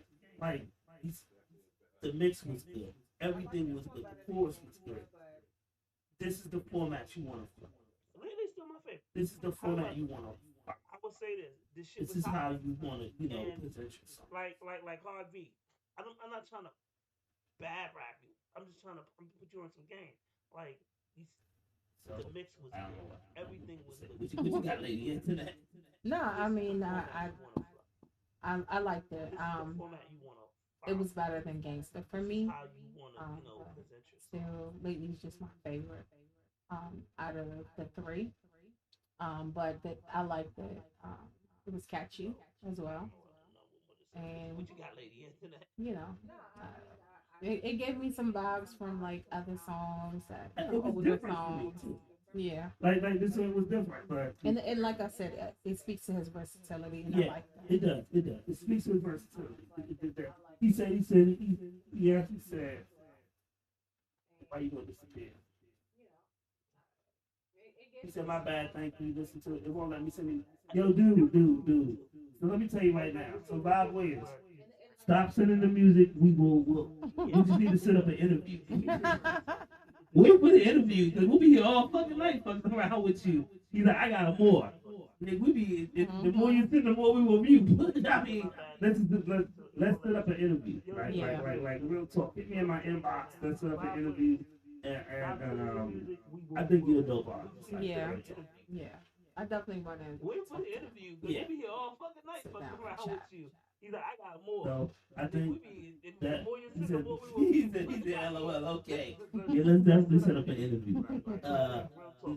Like for real, I love an artist that's like, okay, well that wasn't your cup of tea. I'm gonna send another one. I'm making you cup. I love it. But we already liked lately, so you already want us over with that. So yeah, that's fine. You good in our eyes. But definitely, we need to have a sit down. We definitely should have an interview with this. So Vibes, we definitely want to set up an interview. Hit my inbox, and then we're gonna go from there. But I like the music. This shit is good. Artists out there, you want your shit to sound like that. I mean, I don't even want to say like that. We definitely want to be you. But nah, I'm saying be you, but focus on the quality version of you. Don't, if you want exposure and you're presenting this to not just us, but to anyone, make sure that you're putting, that yourself behind your music. Don't send anybody something that ain't mixed. Don't send anybody your raw stuff. Don't, and then stop trying. I mean, I feel like I'm gonna go on a T-Pain rant, but I'm not gonna do that. But make sure that you're not sounding like everybody else, because we're gonna get tired of that. If you look at the trends, because a lot of new artists don't like to look in the past. Yeah. They think that everything they know about music is from the moment when they started listening until now. Yes. They don't look at the past, and you have to look at the past in order to learn about the present and the future. So there are things that are trendy, things that will go out of style, and you have to be an artist that won't go out of style. How do you do that? You have to be your own authentic self. Don't sound like your boy 3 Doors Down from you. Don't sound like the little mumble rapper that's hot on the ears right now. Because the reason why the first mumble rapper was hot, because he sounds different than everybody else. That's the reason why the first one. So be the first of something else, and then we'll remember you. Be honest with you. There was a nigga that came out that sounded like Jay-Z, and I was like, wow. When Lil Wayne was hot, I was like, everybody wants to sound Lil Wayne. Well, I don't hit it. Right. Like, I never bought Shine CD because he sounded like Biggie. He sounds just like Biggie. And I love the song Bad Boys. That was my shit. But I couldn't. But at the same time, there's no way you can compare Shine CD to Ready to Die. And I'm gonna be real with you. The reason why I was not a Ja Rule fan is because when he first came out, who he sounded like? DMX. And I was a big DMX fan. Yeah. I was like, who's this little child? Because he's little. Yeah. Who's this little child trying to sound like? Where would I be without you? Right, I was not a Ja Rule fan. But at the same time, when Ja Rule found his sound and he started making his songs with Ashanti, that's when it changed. Don't get it right. I still hated Ja Rule. Right. We still hated him, but he came into his own. Yes. He had his own, I don't want to say gimmick, but in a sense it kind of is. Yeah. You have to find what makes you different. We don't want to hear 20 guys sounding exactly the same. When I want to hear Tupac, I'm going to play Tupac. I'm not going to listen to anybody else that sound like Tupac when I can listen to Tupac. That's the same thing with, like I said, I ain't never, no disrespect to Sean, but I ain't never fucked with Sean because he sounded like Biggie. The fuck do I need to, dog? I will play Ready to Die. Here's the thing, when you make classic shit, your shit stays. I still play the Miseducation of Lauryn Hill to this fucking day. One of the best albums ever. Female on that.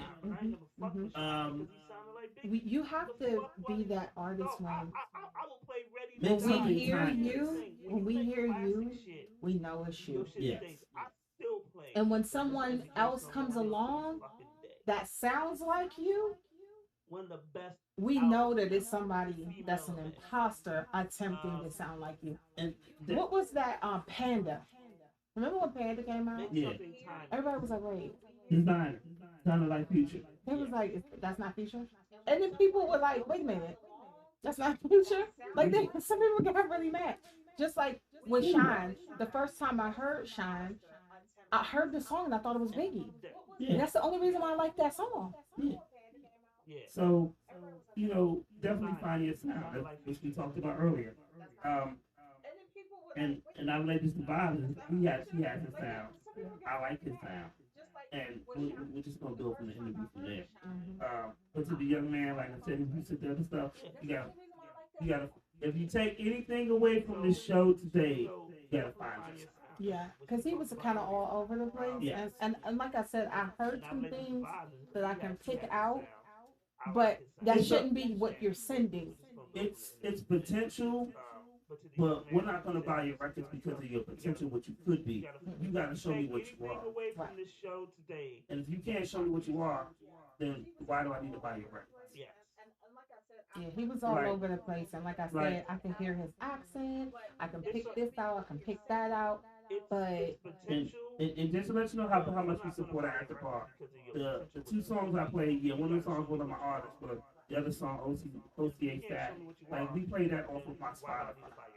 Like we'll download your music and add your stuff to the Spotify and stuff like that. Because we actually support. I forgot that I had added royalties to one of my playlists, and I'm driving. I was like, dang, I know this song. And I looked, I was like, yeah, that's royalty. Like TP3 has his own podcast, and he plays songs from here all the time. Yeah. You know, and he does a sports podcast that has nothing to do with we talk. Right, nothing. Whole He's not show. even ratchet on that show, guys. Man, this is politically correct. I get to cut up on this show. So if you check out my show on Monday night, it's kid friendly. You know, we might drop an F-bomb here and there, rarely occasion, but yeah, it happened. I mean, it's not me. My co-host, they have So their. wait, CP3 is not the one that's dropping the F. Not on that show, but on here, this. See, y'all get it mixed up. See, this is Foot/CP3. So Foot gets thrown in. Yeah, CP. We know. See, I got it. My personas then got confused. I got to realign all my personas because y'all didn't get it. When you go into your little rant, I'll be like, oh. Yeah, that's because I can't do that on my show. I could do that on here because no hold bar. We can do whatever the fuck we want. So when I go in. So one, I fuck with Vibes because one, he actually put the music. He came back. He's like, "Oh, I'm back," because he did some other things. Shout out to that. He said he's really been working. I'm in it really, and he basically said, "I will help anybody with studio time for the city." So this is the person you need to tap in with if you're up and coming artist. Because one, he can probably show you some originality. One, he can probably show you. He'll help you with studio. It ain't free, nigga. So don't. He said help. He said help, nigga. It ain't free. So don't go to him talking about he gonna give you free studio time. Nah, nigga. He'll give you studio time. And one, if you want to see about your craft, you ain't asking for free studio time. You won't pay. And that's the real put on for my city. Exactly. And you can listen to the quality of his music to understand what he does. And if you want your shit to be that quality, that's who you fuck. But Lakers will do that. Lakers be like, "Oh, nigga, I thought you said you put on with us, you ain't giving me nothing free, nigga. You ain't dog. You find cat with hat." Nigga, that don't make you a rapper, and that don't make you. That makes you Dr. Seuss. That's what that makes you. And you're not entitled to free anything. So if you're serious, holler at my man. If you're not serious, keep the fuck in. We'll talk. Because we want to build with people. That don't make you a rapper. And we don't want to build with bullshit. And if you bullshit, we're going to tell you bullshit. And you're not. That's what we do at the bar. You drink a lot of liquor, talk old rack and shit. A lot of liquor. Talk some truth. If you're not serious, what the fuck did you say? A lot of liquor. We'll talk. Because we want to build with people. Why did your voice change? But we don't want to build with bullshit. So I'm looking at my fantasy football numbers. I picked up a running back. Wait, what does that have to do with what you just said? Because it made me drink after I seen the dude I picked up. Then lost me 0.6 points. I'm like, nigga, you're supposed to gain y'all. It's not lose y'all. You drink and then change your voice. Yeah, it made me want to smack somebody. I'm gonna go smack his ass. What does it make you want to smack somebody? Some good pussy. I'll make me smack some Why did I ass. ask that? I don't know. You set me up for that one. I had you. I love the alley oop. You just threw it up. It's the NBA season. I guess you just throwing alley oops tonight. Like fuck it. I had to take that one. We about to play before we get up out of here, I guess. My man Flex 360. I always have a funny thing. The funniest member of Flex 360 is when me and CB3 was having a great interview with him. And they hit the head both of them.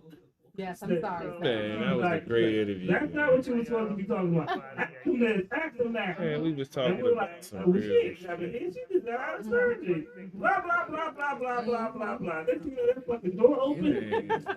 We was about to get to the bottom of some real shit. Y'all was talking about midget strippers and that's a whole bunch of nonsense. That's some shit that people want to know about. That's the artist about the music, and y'all He want the one that bought up midget strippers. And I said, okay, I'm gonna pull up. So I mean, he and bought it my up. son sitting there, he said, they don't know you coming? Nope. Oh, this about to be good. We was trying to get more information on where he was coming from. I walked in the door, oh, let's cut to commercial. I was like, oh my God. Man, we had a great conversation. Let's cut to the We song. was talking about handicapped strippers. We talking about disabilities. We was talking about We talking about sexing a girl with a nub. It was all bad. Y'all, the show was going all the way down. It was tanking. Man, that was the highest ratings I had on my feed. Shit. Yeah, probably because you got caught. Hey, And they was like, oh, some drama. Somebody done walked up in there. We was having a good conversation, man. Real shit was getting. So this is a Flex 365 star, the scammer. Still mad he invited us to the video for Flex, man. He ain't let us say that. Man. She on the frames, 5-star fish, fill it off. You wanna hear me though? She shouts, tripping. She said, give me that. Hear her when she walk. 5-star, 5-star, fill it off. Say a thing. You're not the thing. You fucking. You call me the Black Panther, knows not the child. Stayed out, rain in your college. To match off like the parent what she got. And we a team, and we a team. We make the light, so what you do?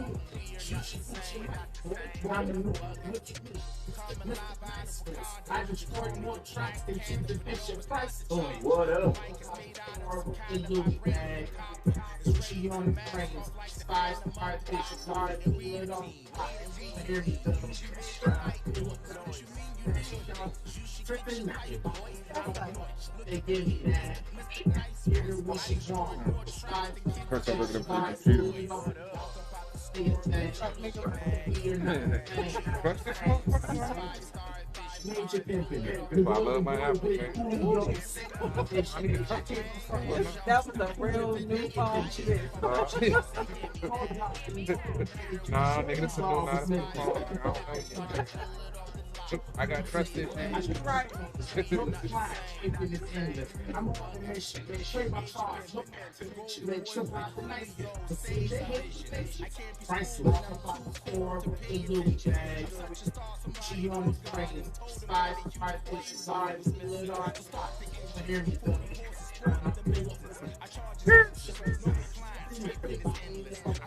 They give me that. Hear what she want. 5-star fish. Wanna pull it on. Say a thing. We are not the thing.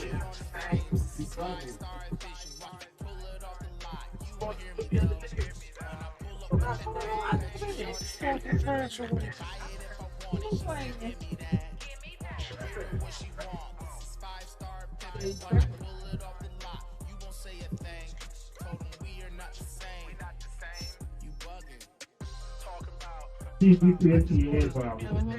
Nice chill vibe.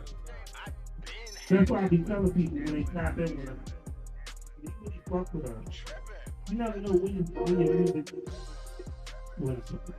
But you never know when your music. That was great. I don't care. But you never know when your music's gonna wind up. You know, I can think on my Spotify, it can be played on your show, Lady Internet. If she writes a song, it'll be on her on my Spotify and play it on different things. I can't say right now. Dipping in and out of traffic with her playlist. Don't do me like that. We went to Tyson's Corner, y'all. We got there in 15 minutes. That's all I'm gonna say. Did you die? I just said we got there 15 minutes. If you know the DMV and the Beltway and traffic on a Sunday. Now we was in Alexandria, granted. What if I was saying it said we were supposed to get there in 18 minutes? I was like, how fast did we get there? Less than that. Hey. All I can say is this. You know when you plug in your GPS, right? It says you should arrive here by 4:18. We were down the street from my house by 4:06. I feel like that's good. Wait, was that after we stopped? That's right. When we stopped at 4:06. When we got to the liquor store, it was 4:06. The sad thing is her GPS knows because she kept repeating, take exit such and such. You knew you was balling, so you ain't want you to miss it and shit. That's why she kept repeating it. It's in 2 miles. You know the GPS get aggressive. My GPS is, first of all, I have named my GPS Susan since the beginning of time. Remember the little Garmin? Yeah. I had that and I named it Susan. So Susan is rude because it's the same voice, but she's rude. I don't like that. Like, why are you yelling? You can change. I know, but you can change the voice. I didn't If you do Samuel L. Jackson now, I think they say you can use Samuel L. Jackson voice. Well, no, you gotta pay for that. Turn right, motherfucker. I'm not gonna do that. But I feel like the guy Bob. I don't like him. I like Susan. Oh, that's what you got for us on Monday, man? Tomorrow night on Sports in the Hill, we'll be going over the Capitals week in review. They had 2 regulation losses, the first 2 of the season. They are going through a tough spot with injuries. TJ Oshie's out; he's week to week. Nick Dowd was put on the IR. They got a lot of young players that's come up. They've played well, but with the competition they've been playing against, they just couldn't get it together. They lost last night to Philly. I believe it was 3-2 in regulation. Philly definitely with a more aggressive team. They definitely took it to the Caps. In my opinion, I watched the game from pretty much start to end, and Philly was basically had to jump on them. But like I said, they're missing some key pieces. Ovechkin is still, on a tear. He was the first starter for the first month of the season. 9 goals in 9 games, 6 assists, +9. So we'll be talking about the Capitals, recapping their week, and looking forward to the upcoming week. I'll talk a little bit of Washington football team with the upcoming game versus Tampa Bay in Week 10. I also talk the Washington Wizards. Look like they won tonight. They just had the score. Where did it go? Damn it, Jim. Technology. I thought he said Janet. Oh, I said, damn it, Jim. Yeah, but see, people do that to my name. Yeah, Star Trek. Yeah, damn it, Jim. The Wizards beat the Bucks 101-94. They're now 7-3, 5th in the East. Hey. They've been playing some good ball. I've actually been watching the NBA lately, watching them. That's right. Yeah, they actually have a big man that plays like a big man. They play defense and they hustle and they actually play 60 minutes of basketball. I wish a couple of other teams would play 60 minutes of their sport and maybe they'd be in a better position. But we'll be talking about that also. And I believe there was a fight last night with Canelo. I haven't even checked the results to see who it is. Yeah, so I'm going to see if I can hit up Paul, the boxing guy. Yeah. Like I said, I didn't even check the results. We were, sipping early today. But probably hit up Paul, the boxing guy. I might have him on to come talk about the fight that just went down and some upcoming fights that's coming. I know Bud Crawford is fighting Sean Porter coming up soon. I'm a little conflicted because Porter got my last name and I like Crawford. Paul actually jumped out there and took Sean Porter. I'm thinking about going to the MGM and placing a bet because Paul got like a 98% percentage of being correct in his choices. And you going against your kinfolk? He's taking Sean Porter over. I didn't fuck with Bud Crawford since he got his belt, and but he did make some valid points, and I haven't been watching Sean Porter as closely as he has. So if you watch the show on Sports on the Hill, you've known Paul to make his predictions, and yeah, he's been about 98, 99% right. So I might gotta, get my commission check, my guy, go slide down to the MGM, throw a Not little the bit of whole money. thing. Not the whole thing. I was mean, about nah, to I say, ain't come Lord, on, we're man. gonna have to have an intervention. Nah, I'll probably drop like maybe a G on it, see what the odds are, something, some decent odds, 13 to 1, something like that. You can't drop 500. Man, if I drop a G, that's 13 back, man. But if you Yeah. don't, then I'm out of G. But if I win, that's up 13. But you always trying to tell me I'm the ball. This is just a flip right here. But you always telling me I'm the ball. But I'm also have. But I'm not dropping a G on a bet. But I also have other interests going on right now. The cryptocurrency market is right, but it's been kind to a brother lately. But like I said, you the one that's calling me a baller, but you the one. But I'm also paying expenses. I also have some unexpected. So I'm trying to spread my funds out and trying to make money on top. My goal is to not have to work for anyone anymore, or get a job talking sports. Then I'm content doing it. Okay. But my plan in the next 5 to 8 years is to be in a car sales game, stack my dough, continue doing what we're doing in this show, and either this show is going to take off, or I have some other things that I'm working on, the cryptocurrency or some other ventures that I have. It's going to take off, and I can tell everybody to kiss my ass. Like my man Mike Lowry. Like my man Mike Lowry. Fuck everybody got a problem with Mike Lowry. I was watching Bad Boys 1, 2, Clearly you were. Man, Bad Boys for Life, man. That was a good movie. And my girl Vanessa Hudgens in it, man. If I ever come across her, but... Really? I'm sorry, man. I was just thinking. You done? Finish with your nasty stuff. Let me think. There's a lot of going on, man. Oh yeah. Also, wintertime, fall time is getting cold. Mm-hmm. You can grab them Sports OTHP hoodies on the Sports OTHP website. Click on the apparel line, copy you a nice warm hoodie. I'm about to grab me a couple this year. Mine, I've had them for a couple of years now, so you can go ahead and check that. Yeah, try to re-up. Get nice and warm and toasty for the winter time. Some folks don't have nobody to curl up with at night. Why he sound like a D-Move right now? You remember D-Move back in the day? Hey, man, we about to change it when the lights about to get low. Yeah, the lights about to get low. The red light about to come on and shit.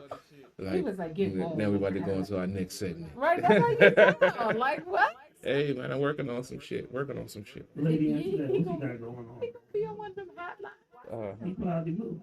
976. Well, guys, I have not been secretive about the fact that I used to be a bartender. I used to also be a wine consultant selling wine. So I kind of got my foot back in the door with that, along with those who are purchasing wines from me. 10% of your purchase goes to charity. Say that part again. 10% goes to charity. So charity, y'all. So you should really purchase that because this is a person that's actually giving back to the community. So for those who are interested, definitely check me out on Instagram, Lady Antoinette DMV. And the link is in my bio. So definitely check me out on there. And I'm going to start putting a lot of content up about it. But you can definitely go onto the site, make the purchase, kind of look around. Yes, we have sweet wine. Yes, I have sweet wine. Red wines, sparkling wines, nice pretty bottles for functions and celebrations, weddings, birthday parties, New Year's and stuff, all those little cute little bottles that people like. We have those as well for your sparkling. Also, you can add that to the sparkling wines to your mimosa. You can do that as well, which my lovely co-hosts know all about. And got a reminder today about how the mimosas are. But definitely check me out. More things to come soon. Y'all know I don't tell y'all unless it's done. So website is up, so you can go ahead and check me out. Oh yeah, I got a quick. I forgot to mention this. Mhm. I just if you're looking to save some money on utility bills, cell phone bills, T-Mobile, security systems, Vivid, hit me up. Just started up with a new company to help you save you 10-15% on utility bills. Don't do anything different. Just go onto the website, put your bill information in there, your account number, and you save 10 to 15% on your bill. You still pay it the same way. Everything is still the same. You just save money on the end. So hit me up. I'm gonna have the website is under construction. Should be done within the next couple of days. So I'll have that link out there for you to check that out because we'd love to save you money also because they say it's the time for Christmas. You gotta pay them, get them gifts for the kiddies. And the money for the strippers. I thought he was about to say Geico, cause like he sound like a whole Geico commercial. Yeah, he did. He was like 10 to 15%. I thought he was gonna say on insurance. I was like, what? I'm working on a little Geico for us now. You know and a what? little lizard and shit. Get him talking on a commercial. I might have him come across on Sports in the Hill. First of all, it's not a lizard, it's a gecko. I'm gonna have I can't do trademark infringement. Gotta be a lizard. They got a Geico, so come on, I gotta be different. Yeah. Geico going so long.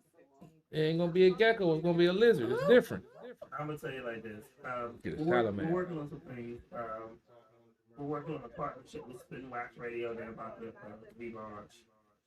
So we'll have a quarter partner with they'll be syndicating our show. I mean, they gotta chop it down to an hour, but so it's chopped up in one part. That's good luck. We're working on some things. Yeah, you got to get my rants in, man. I mean, That's a good 15 minutes by itself. Look, man. if it makes them that they want to tune in for a whole hour, they want to hear the real shit that we talking about, then we may actually to the rest of the show. No doubt. Also, I still have to, salute to Eddie Kane. Yeah, he's reached out to me. I need to reach back out to him. I mean, if it makes sense, but we're growing at the farm. If it makes them that they want to tune in for a whole hour, I can honestly say I remember that we talking about. After GOP had died and I moved in, also I was doing the show and all I had was the show by myself. Now we've grown so much in the past 2 years. We're growing. Guest wise and everything. And I can. We love independent music, but we're just not always about independent music.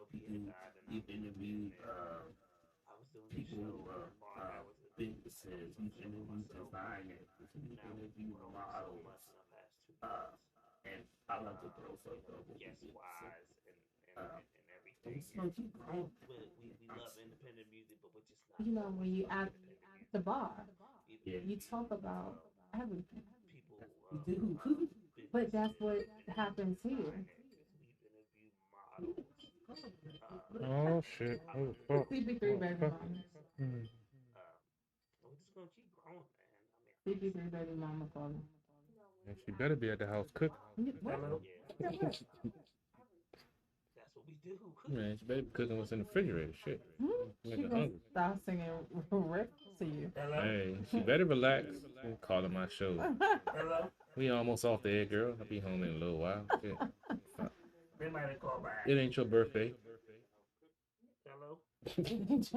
Like you're journaling at the. Yeah, it's my birthday. I think they called to scare CP3. That's No, cool. that wasn't by accident. Hello? Be at the house. That wasn't on Just accident. be at the house, panties down, mouth open. Hello? Can y'all hear me? We Sure can hear you. can. You can? Yeah, we can hear you. Oh yeah. Alright, well, this vibe. I figured it was. This nigga like a bill collector. What's going on, Byron? I'm out eating right now, so they got music playing. I'm going to the back. So you can? Yeah. How y'all doing tonight? Man, we doing Man, we good. chilling, sipping, and having a good time. I was Yeah, I appreciate y'all listening to the music. I been working. Yo, dude, as you were saying I'm earlier, out man, right the now. So they music got the is music good. playing. I'm going to the back. And as I was telling people, you definitely the how cat y'all who they doing want to tonight? get with. However, I will say this: the services ain't free, so they coming with you. appreciate y'all listening Don't come at vibes if Been you working. ain't got the money to pay for the studio Right. time and stuff like that. As we were saying earlier, man, I got, yeah, I got like my little situation and how I got. I just want, I just want anybody out there, man, that's like serious about their music. That even, I just feel like there's so much talent out there. Like anybody, it's like I've met a whole bunch of guys coming home from prison. You know what I'm saying? Some of the guys who I was in there with, because I just come home myself. I just did 10 years. I've been home like 3.5 months. I just want And I know how it was and how I felt. serious about You their know what I'm saying? music. So I just be trying to help, you know what I'm saying, however I can. Talent out And there. I'm just in a position to, you know what I'm saying, help anybody who's serious. If they serious, they trying to get their music recorded, trying to get it out there just so they can get other people to hear it. Then I'm with it. If I can say, you know what I'm saying, I help that person, you know what I'm saying, just to get to where, just to get out there. Because a lot of people out there, Trying to help, you know what I'm they saying? good, but they just not, you know what I'm saying, taking it as serious, you know what I'm saying, as they should, if that's what they want to do. So Vibes, you've been out 3.5 months and you making these moves already? I'm with it. If I could say, you know what I'm Yeah, saying? you got to keep pushing it. This is what I want to do. I work. I'm working like a 7 to a 3:30 or a 5:30, but it's what I want to do every day when I wake up. You know what I'm saying? So I'm just pushing and putting as much time as I can into that, just as much as I do everything else. That's what's up. I like it. I like it. You got hustling. This what I want to You do. know the funny thing about it is that now you got hustling, but you got time to help. A 7 Yeah. to 3:30 or 5:30. And I think But that's what I that's a want to do rare every day when I wake up. You know what I'm saying? So I'm just pushing, putting I keep telling myself like every day, like I tell myself for a long time, even when I was inside, even when I was locked up, I said I'm here for a purpose. I don't know how long God gonna bless me to be on this earth, but I just know that while I'm on this earth, I know that I'm meant to do something. I know that I'm meant to make a difference. And so I'm just keep pushing and doing what I'm doing the right way. Like I want to show people like you ain't gotta hustle or be out the streets risking everything. You know what I'm saying? Just cause you like what you see, and somebody like putting off like the wrong image, cause they might not have it like that, like how you see it or how you think it is. You know what I'm saying? Just school, education, hobbies, like learn as much as you can. You can't never learn enough. You know what I'm saying? Well, people don't understand the consequences of the act. Like real talk, my brother came home last year, but he wasn't even able to go to my aunt's funeral because he was on papers. And they wouldn't allow him to come out the house that day. You know, he got locked up previously, and he wasn't able to go to my grandmother's funeral. You know, people don't understand, you know, like what really goes on with shit like that. You know, and how that affects you and how that hurts you, and you know, and I think like you coming home after 10 years and you still want to help people. You know, I honestly I commend you for it. Because a lot of people don't even come home and they got their head together to even try to help somebody. Yeah, facts. Yeah, Whitney. He party. Nah. She want to dance with somebody. I just went to go check on somebody real quick. But we definitely like this is some short shit. You deserve a whole interview. And we definitely want to give you something, you know, your flowers while you're here and hear your story. Even more so now that you told us a little bit about your story. But like I'm very intrigued now. Off the music, I was hooked. Now your story, I really want to. Yeah. So we definitely gonna set up an interview with you, kind of get the schedules together. Cause I really want that. I'm sure CP Definitely good. Definitely trying to do that. This what I want to do. You know what I'm saying? I'm like, in my message, in my music, I could talk about like I'm not even gonna go there. Like I don't talk about like I just feel like I got my own vibe. I don't talk about what everybody else be talking about. Maybe I do, but I do it in my own way that somebody else feel the same way. Like I just say what I feel because I just feel like there's somebody else out there feeling the same way that just don't want to say it or can't say it out loud. I'm gonna say it for him, and just exactly how you know what I'm saying. I want to say it. It might not seem right. It might not sound like he's supposed to go that way, but that's how I put it out there. That's how I felt. You know what I'm saying? That's how we feel. Whoever feeling the same way I feel. Don't want to say it, I can't say it out loud. I'm gonna say it for him. Shit, I'm about to close and turn up. I'm about to sleep. I gotta go to work tomorrow. It might not seem right. It might not sound like I will reach out to you tomorrow so we can set up an actual proper interview date. For you. I can't wait, man. I'm excited. Indeed. Yeah, man, I can't wait either, man. We're gonna vibe, man. Can't check the vibe. If you have any videos on YouTube or whatever, send me the link, man. I'm definitely gonna play. I will reach out to you tomorrow. I ain't got none on YouTube. The technology, I'm getting the hang of it. I'm trying, but I got some videos. I'm trying to I ain't got no videos, no pictures, or nothing to me in there to show nothing. You know how when you in there, you ain't got nothing but pictures and memories and what you say. You know, you can be anybody in person, but you know what I'm saying. When you got pictures to stamp what you saying, it's another thing. You ain't hiding nothing. So, but you got music. But you got music, and that's all that's important. Right. And facts, and that's gonna be here forever, and I want that to be here forever. Change your lives, stuff. What you say, we definitely gonna vibe on that. We definitely gonna vibe. You got pictures to stamp what you saying. It's another thing. I'm ready tomorrow. We're gonna set up a date, and it's gonna be one. And another thing, thank you for tuning into the show. Thank you for sending us music and vibing with the show. To be honest with you. Man, hey, listen, man. I'm supporting us. Period. I'm supporting us. Period. Like whatever we doing. You know what I'm saying? Like, I'm supporting it, and I'm with it. Like, y'all gonna see, I'm gonna be around for a long time. Indeed. I'm gonna make a difference. Well, I already know you are. I'm blessed. Hey, look, and y'all don't know, like, I'm meant to be here. It's meant for me to talk to y'all. Y'all don't even know I've been in 2 car crashes in the last. I was in a car crash Halloween night, like, and then I was in. They said it was 99% chance I was even supposed to live. They say whoever drive the car is supposed to be broken. And then I was in a passenger in another car crash where the car stopped and then like we smashed into the back of their car. That was worse than before. I don't even know how the first time went. All I know is it's just period. Like I'm just meant to be here because it's like I went over an embankment on the other side of the guardrail. Like I'm just here. So I'm blessed and I'm gonna keep doing what I'm doing. It's meant me to do it. So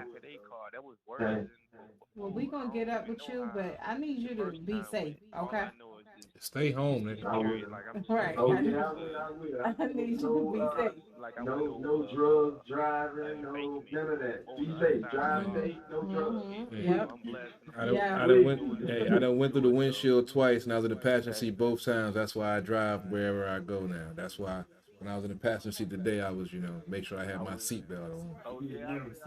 Hey man, like I said, that windshield ain't no joke, man. What now, man? Listen, the airbag not no joke. Airbag will fuck you up. This was pre-airbag. Every time behind somebody and I'm driving, they hit the lights and I'm kind of close, man. I get whiplash. I'm like, oh man, slow down. But nah, man, listen, the airbag. Yeah, they got me good. I learned my lesson though. They won't give me good. I drive safe. You know what I'm saying? I just got out. You know how niggas be doing, just trying to get by and shit. So I can have no insurance. The car a whole lot of money, but I ain't even got no insurance. But I got it now. I definitely got progressive now. We is on, but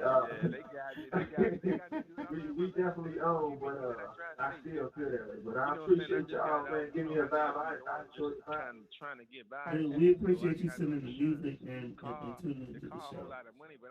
Hey, look, man. Listen. No, excuse me. I didn't cut you off. I didn't cut you. My bad. No, you good. Say what you gonna say. Yeah. I'm man, it's just all for the interview, man. I'm gonna just do it as it is. I just like the vibe. Y'all got me excited. Look, man. We the thing about it is people don't realize we here. Hey, look, man. Look, listen. And we support in a big my bad. No, you good. You say what you gonna say. Yeah. Shit. I'm like honestly, honestly, just all for the interview, man. I'm gonna just do it. I just like that. Yeah, for real. Look at it like, look, I'm calling y'all. You know what I'm saying? I'm just a local artist. Like, I ain't really known other than here and Facebook or whatever. But like, I called y'all. Y'all picked up. We talking. Like, we out here. Y'all listen to my music. Like, everybody just need to tap in and do exactly this. Tap in and put their work in. Well, the thing about it is, as I tell people, you know what I'm saying? when we say we gonna listen to the music, I ain't really we actually listen to the music. It's up to you to whatever, but like stick around for the review. Especially if I'm interviewing somebody. You know, I may not get to it like right that second. But if I say, yo, we gonna interview your music later on in the show, well, we gonna take that time because we wanna prepare people for success. We actually listen to the music. It's up to you. To be honest, like earlier when I was when I view retro on there, you know what I'm saying, that's the bro. You know what I'm saying? So I view him talking and whatnot. So I'm like, all right, so I looked to see what was going on, seen the radio talk, because I had never viewed it before. You know what I'm saying? I listened, I was watching. I'm like, okay. Oh, all right. So I seen at the top. So I'm used to sending my music to the DJ that way, or the next thing, which I was saying. I said, all right, I'm sending my music. I didn't know whether y'all was listening to it, which I was going to do. But I sent it. I took my shot, and it just meant, period. You know what I'm saying? I listened, I was watching. Shit, we appreciate it, dog. We appreciate it. I seen at the top. We about to get up out of here. Now, I'm going to share it. Share my knowledge on what's going on. What to do. Definitely. But I sent it. I took my shot, and it's just meant. I'm one of them. I get on. I find a way. I go and share that joint. Hey, bro, look, now, tap in. Now I'm gonna share it. Share my knowledge. They gonna tap in. if they know what's good for them. Definitely. All right, I'm gonna let y'all go. I got my lady over here waiting on me to eat. Oh man, go eat your food, man. Enjoy your time with your lady, man. We got you. Hey, look, you already tapped in with us. You know I'm tapped in right now. You know I'll be over there. All right, man. Hey, y'all take care. Good night, man. Good night. Enjoy. It's good night. All right. Go eat your food, man. Enjoy your time with your lady, man. Hey, look. She know I'm putting that. She know I'm in right now. She know. I don't realize sometimes the power of shit. And we touch people and people get excited. You know, for us, I need to say, yo, good night. It's the shit that we do on Sunday for my life. But sometimes I don't think I realize how much. I don't realize sometimes that was very touching thought. And when we touch people and people get excited and shout out to everyone who listens. Like, for those upcoming artists. Connect. Definitely. But sometimes I don't think I You realize good, how much we Yeah, I'm chilling. Have a great show. You know, pre-birthday. Get ready for another week of work and work a week. 17:38. Right, I was about to say you had so much. Are you going home or you spending $40? Man, my check ain't hit yet. I'm going home. I'm about to say you need to be texting us. No, I'm going home. Hey, I'm in the house. Oh no, I'm not straight. outside because we don't trust you there either. I just don't want to wake up at 4 a.m. and see another post. I just got home. Right. No, like I said, I ain't got my commission check yet. I didn't had to spend some unexpected money this weekend. So man, that picture, I will never forget that. I still know what happened in that 3 hours, dog. I still don't know what happened in that 3 hours. Like, I just got home here. It's like, yeah, I don't know what happened that night. Well, I know some of what happened that night. I'm about to say, you was out of some money. Yeah, it was worth it too. I remember that. You know what, man? That picture. I remember that. That's a wrap. That's a wrap. TP has gone way too far. Nigga, you know you did what We running with Baby Slim, but we interviewed him about a year ago. You know what? We gone.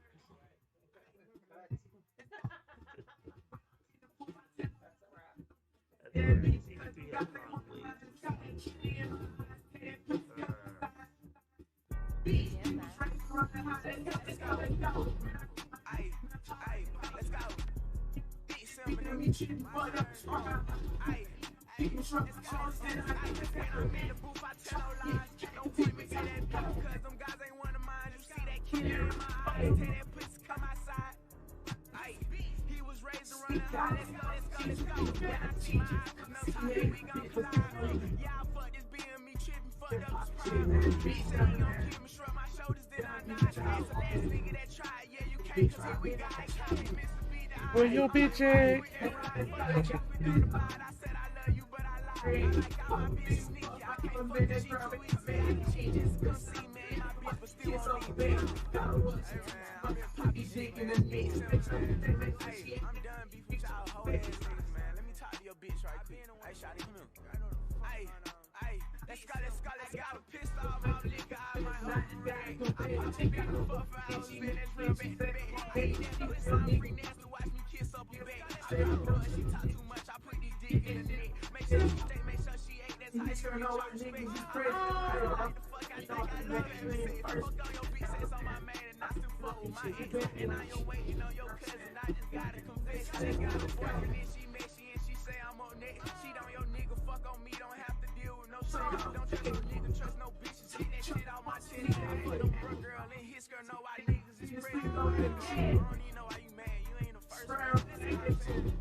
That was